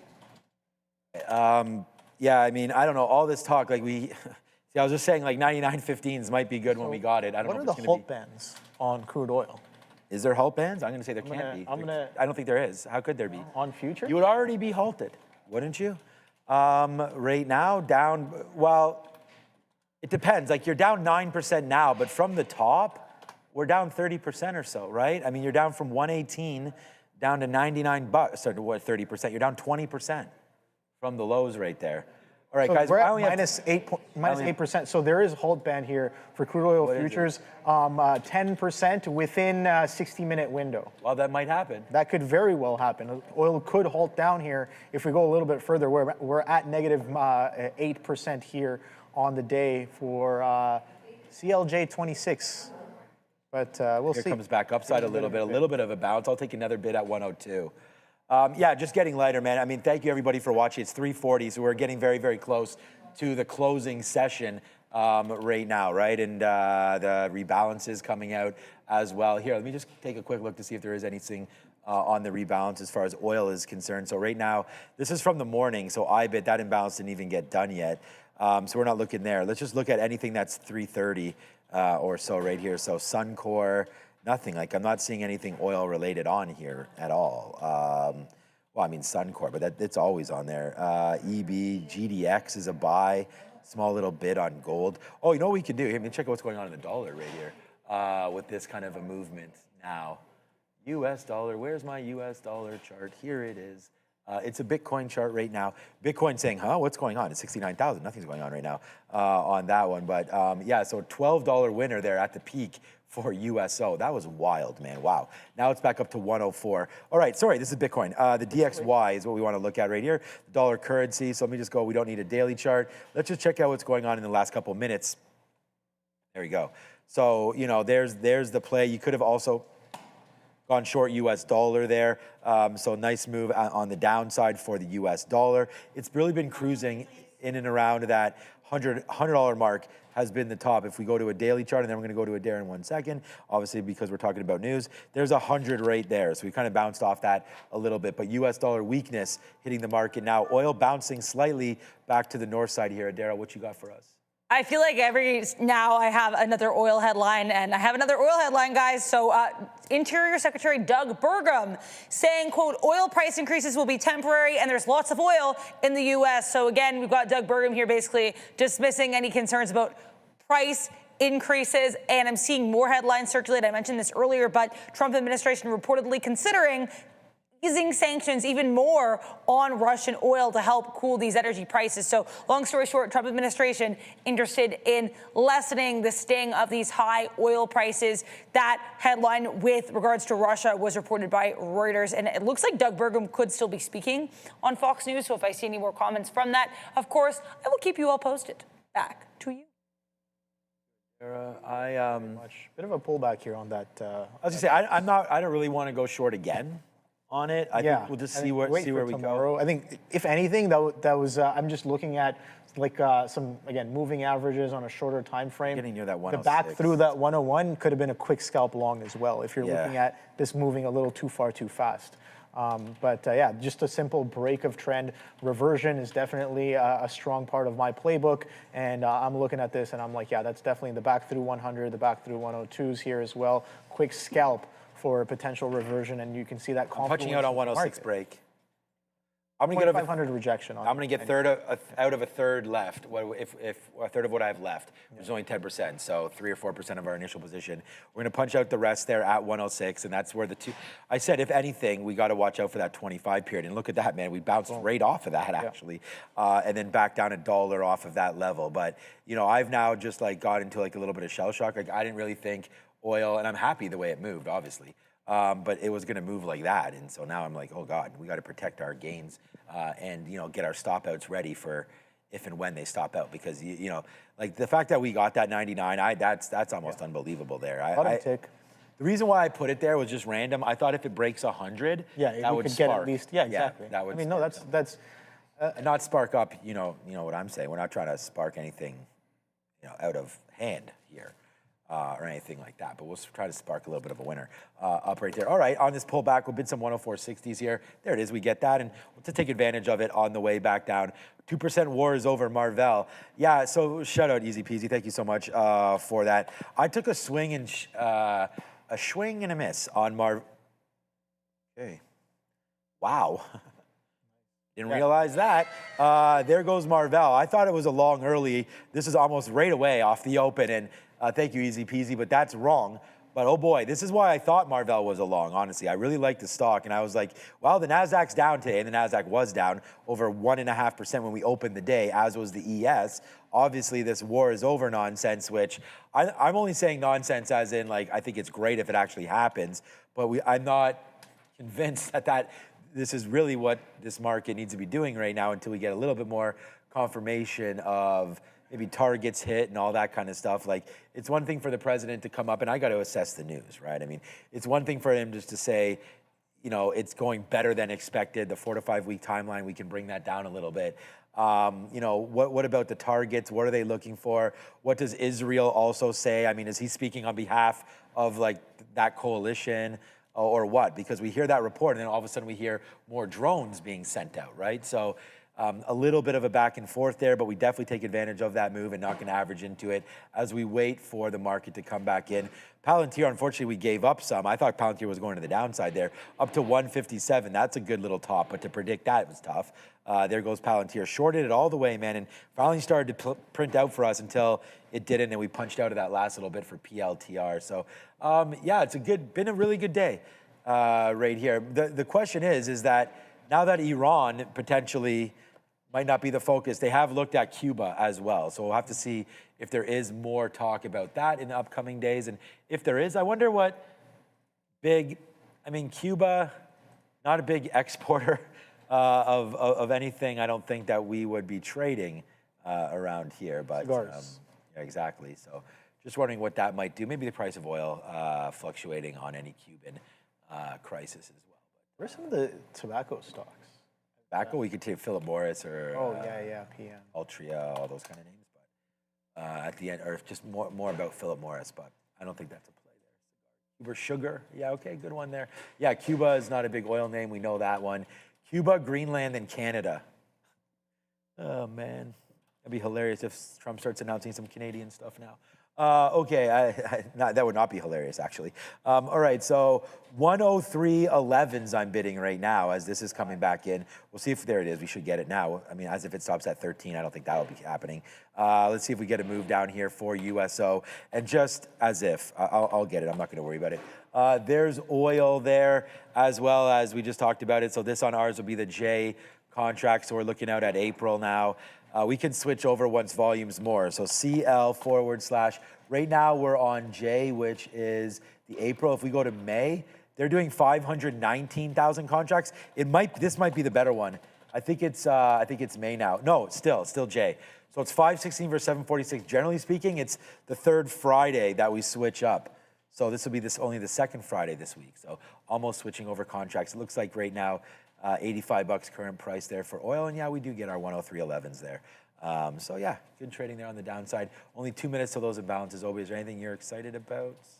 Yeah, we'll see how some of these imbalances come to be. Very strong bid in the market. I did look up another, I guess, a tobacco stock here. I was like, who owns Camel cigarettes? And it's a BTI, British American Tobacco Industries, that trades on the NYSE here. But what's interesting to me here, Sean, is that even this stock, which again, I didn't really have eyes on, had relative volume in the morning session. Interesting. I got to go back and kind of look at what else did, because almost a lot of stocks that I'm just pulling up had some decent relative volume in the morning session. A little sketchy to me. How I like my not only tinfoil hat but my tinfoil suit, and we always talk about someone knows something, almost always in the market, and you cannot hide from some of these. I guess some of the indicators that help you see those footprints in the sand there, and RVOL definitely being one of those that I like to use here. But yeah, I don't know, just some speculation there. HIMS, if you guys saw, some of you guys were talking about this one while the market was breaking out. Makes a lot of sense. Right here, we had that alert on. I did see it kind of pop up there at that 22 halves. That breakout was a quick, nice scalp as well. But again, I asked myself, you really want to trade something like a HIMS while it's happening, or you want to trade that USO, or even something like the market as well. The market, the high-a-day breakout on the market was, I would arguably almost just as good as that USO, but USO maybe probably being a lot more technically sound as that, as that 110 comes in. Here we go with some of those imbalances, Sean. So let's see what's happening here. I got to pull mine up. Yeah, it looks like a little bit of a sell there for imbalances on Nvidia. That seems like a little bit of a sell side imbalance there. Open Door with a sell as well. After you look at Open Door today, $5. That could be something to look at. We got a little sidetracked here into the close. I don't know what happened, something about oil. DraftKings sell, Intel sell, I'm just joking. EWY, a small bid there. We'll see if that can get going here. Yeah. That would make a little bit of sense, right? As we've seen the Kospi over here. This is Korea. EWY move on SK Hynix and Samsung. So that would be interesting there. SOX L with a small one there as well. We looked at that on Friday. Friday was a big imbalance, and then I don't think it didn't really do anything. So, and then Nvidia looks like the biggest one there is a sell. And then Coke, for some reason, somebody they're not they're loving it. What's Coke's slogan again? Anyways, Coke. What was it, Adara?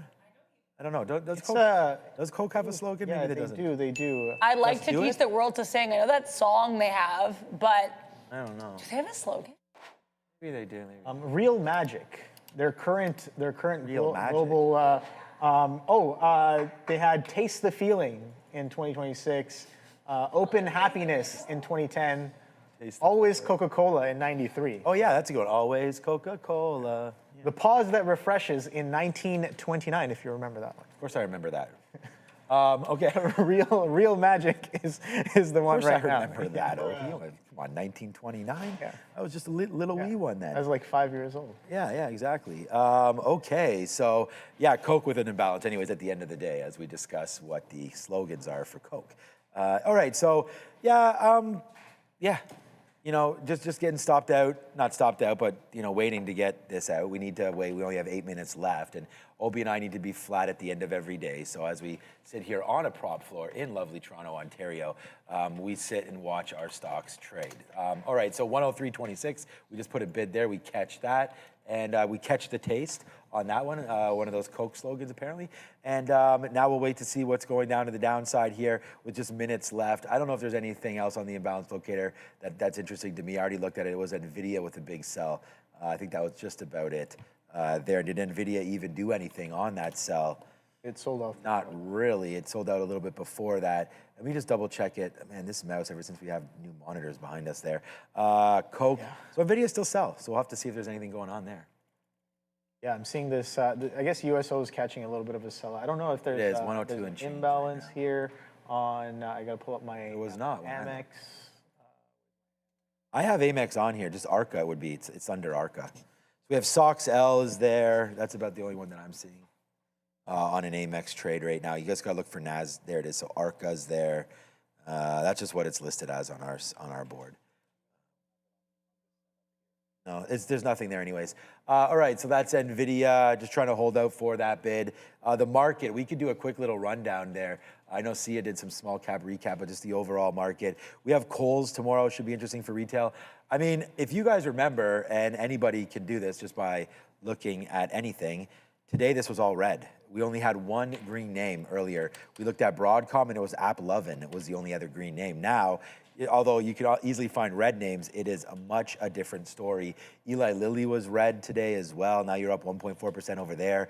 Amazon, Costco, these names quite green. Costco anyways. Google 2.25%, Nvidia 2.25%. Apple that 1% as we get the story that Apple was delaying their home system due to Smart home display. Home display based on a lack of AI inclusion into that. Micron up 4%, that's nice. Energy names obviously getting hit here at the close as we see what's happening with oil, but Valero downside there, Conoco, XOM. It's funny because they're not even dropping that much. Would have thought for a little bit more. The sector that's still the most beat up out of everything though appears to be finance, and that's just not great. This morning when Morgan was down 4%, that might have been a buy opportunity. Goldman Sachs was also down. There you go. What a comeback from Morgan Stanley today. We should actually take a look at that. There's only 5 minutes left. Morgan Stanley was down 5% or so, and I was like, these are the names, that I was interested in buying on any dips. Wow. War over, Morgan Stanley up huge right there. So yeah, from the lows of 154 up to 161 as well. I guess our guy JP Morgan probably making some runs over there, Joe. Yeah, same type of move. Look at that. As if JP Morgan's chilling at VWAP right before that story. Boom. So any VWAP traders, close your eyes and you get a nice win there as well. Hewlett Packard tonight. Casey General Stores tonight, CASY. That's been a good one. CASY, Casey General Stores. We don't have them here, but I've heard pretty good things about Casey General Stores, and also upside on Casey. So we'll see what this one does. But yeah, that's it, man. Waiting for tomorrow night on Oracle. That's the big one. Yeah, I think that'll definitely be the big one for I guess Wednesday. Yeah, we'll definitely be trading that one, or looking to potentially trade it there on Wednesday. I'll definitely participate if anything shows up in the Blue Ocean session tomorrow night as well. But yeah, I'm going to be watching for a potential continuation here. I think tonight's probably going to be spicy as well. Last night, nothing really crazy happened until I went to sleep here. You can see some of the moves that do happen in boats or Blue Ocean. You can see here. A lot of them after midnight, around 1, 2 o'clock, right here. Sometimes you get some nice moves off of the open there, but you can see, I guess you had some consolidation breakouts and then opening range breakouts coming into 1 a.m., 1:30 as well. So again, with trading pretty much heading towards 24-hour trading, we're going to have to try to diversify our time appropriately and be like, okay, well, do I really stay up that late and sacrifice sleep such that maybe that my performance in the daytime session will kind of be affected? Are the opportunities well worth it in the overnight session? I think the trading is definitely, I would say, a little bit more straightforward in the blue ocean session, just based off of how it's currently structured. But then again, when playbook setups, like USO show up here in the open session, in the New York session here, opportunities are just as good, if not better. I mean, that's the thing with the moon and all that. There's a lot of opportunity. You never know, like, especially with it being a completely different time zone over there in Middle East, and then we're going to hear more about Russia, Ukraine, I think, later on as well. And when does Trump start to speak? Is it 5 o'clock, Adara? 5:30 p.m., but knowing that it's him, give it like half an hour to be potentially late. Okay, so between 5 to 6 o'clock, President Trump or so. He runs on presidential time. Yeah, which is the best time. Might as well. So he'll be there tonight, and that would be another example there, as you can go over and check out some of the after hours trading on CCL different markets as well. Yeah, people were like, we missed CCL earlier, but then look at CCL now. Yeah, you guys talked about a potential push. The short was great in the morning. One of the viewers pointed out that the short was absolutely solid, but a bit of a flip of the script after it gets above opening range low, holds, and look at that. That's the breakout that kind of came in. Here we were looking at airlines as well. AAL. Let's take a look at that. I got to also see if I'm flat right now. Yeah, I think I'm pretty sure I'm flat. Only about a couple minutes left going into the close, and you can see here AAL also taking a little bit of a run going into the end of the day. I was looking at LUV, which was sold off, I would say, very aggressively in the morning session. Take a look at that beautiful reversion, pulls back into some prior structure, and the breakout coming in quite nicely as well. And even if you miss the highest volume breakout, look how cleanly it holds. 42 on the initial pullback and a nice grind back up to 43s. But again, not necessarily something that's in play for me. I came in today and I was like, I'm only looking at 2 stocks. And I honestly think some of the best opportunities on the day were in either HIMS, which did break out and give us a little bit of a move, bit of a chop here. If you were looking at some of these support levels, that was nice, as well as it sandwiched into that VWAP, or on USO, where we had 2 distinct instances of price moving news, which was one was at 10 a.m. where you had a little bit of a push, but that reversion was absolutely solid. And lucky enough, if you had that reversion and you kind of, I've been talking about trying to get better at pyramiding into some of these trades. If I have the most ideal scenario, I have this, I pyramid into it, maybe cover some, get a little bit more involved, and then stay involved with the percentage of the position, and then take aggressive size on the breakdown for that full-on move right there. So a lot of room to get better, Sean. But here's 5 seconds left. 2-1. 2-1. All right, man. Yeah, I mean, what a difference a day makes, man. Rewind the clock 7-8 hours there, and we were in a lot of trouble. And now all of a sudden, near the end of the day here, Nasdaq's up 1.3% and rocking now, as well as the Dow is up, the IWM now up, ES up 0.89. And I'm just gonna guess IWM is up. I actually should check it out before I tell you guys that. Yeah, up 1.25%. And then the diamonds is your Dow Jones. If you are trading on EIA, I don't even see it there. I'm just gonna go to AM and find out what's going on. So here it is now. Now, 0.62, so not the greatest there. Diamonds up 0.62, but it's a Nasdaq up 1.41 and really setting the tone here today. What a great day, man. We got out of oil there right at the end, right at the close, and it just didn't give it too much to the downside. We shorted that news, and there's the break, and that's why you want to be with us from now on, man. I mean, anytime we hear something, we're going to go right over to the asset, see it, take a quick little look, and we had heard about the war potentially being over, according to Donald Trump, or getting closer to over, and that created this little, basically not little, but this big waterfall. We were able to get 99s and good covers. We started the trade at 111, 112, and then just a lot of covers on the way down. And then we just got out right there at the close at 104.50. So great job holding for the whole. Yeah, we tried. We tried to hold, and we actually did pretty good. We held onto enough there. Obviously, my #1 stock today is going to be USO. All right, man, join us tomorrow as we'll have some more ideas, right? You never know what we're going to be trading. but I bet you it'll be oil at some point tomorrow. Watch out for silver. We'll watch out for a strong US dollar, see if that can rebound. It was weak there into the close. And then, yeah, more Palantir, more everything. Thank you so much, TPS reporter, saying great show, great job. Yeah, we're just happy to be here live with you every single day. And we're doing it live. Like, this is not, like, we'll show you the prices. We'll talk about the names. We'll do it live. Thank you, Adair. I know it's always a busy day, especially recently, so thanks for that. Big day tomorrow as we get ready for Oracle earnings after hours tomorrow night. We'll have Joe again. Oh, I didn't get... we didn't talk about the chicken. What, did you have the chicken today? Yeah, the jerk chicken. Yeah. Okay. So we got to start rating some things around here. So I'm gonna say, I actually thought it was decent for what we're talking about. Yeah. I'm gonna go 7. Okay. Maybe 7-1. No, the red tie had what, 7-2? So I had 7. Yeah, so I would say, this chicken, not the greatest as far as a jerk chicken is concerned. Yes. But I thought it was pretty tasty. Mine was well cooked. So if I'm gonna go like 8 as being like really good, I'm gonna go 7 as good. So for me, it was about a 7. What do you got? I would say about like a 5. A 5, so not very good. My guy over here, what are you saying? 7.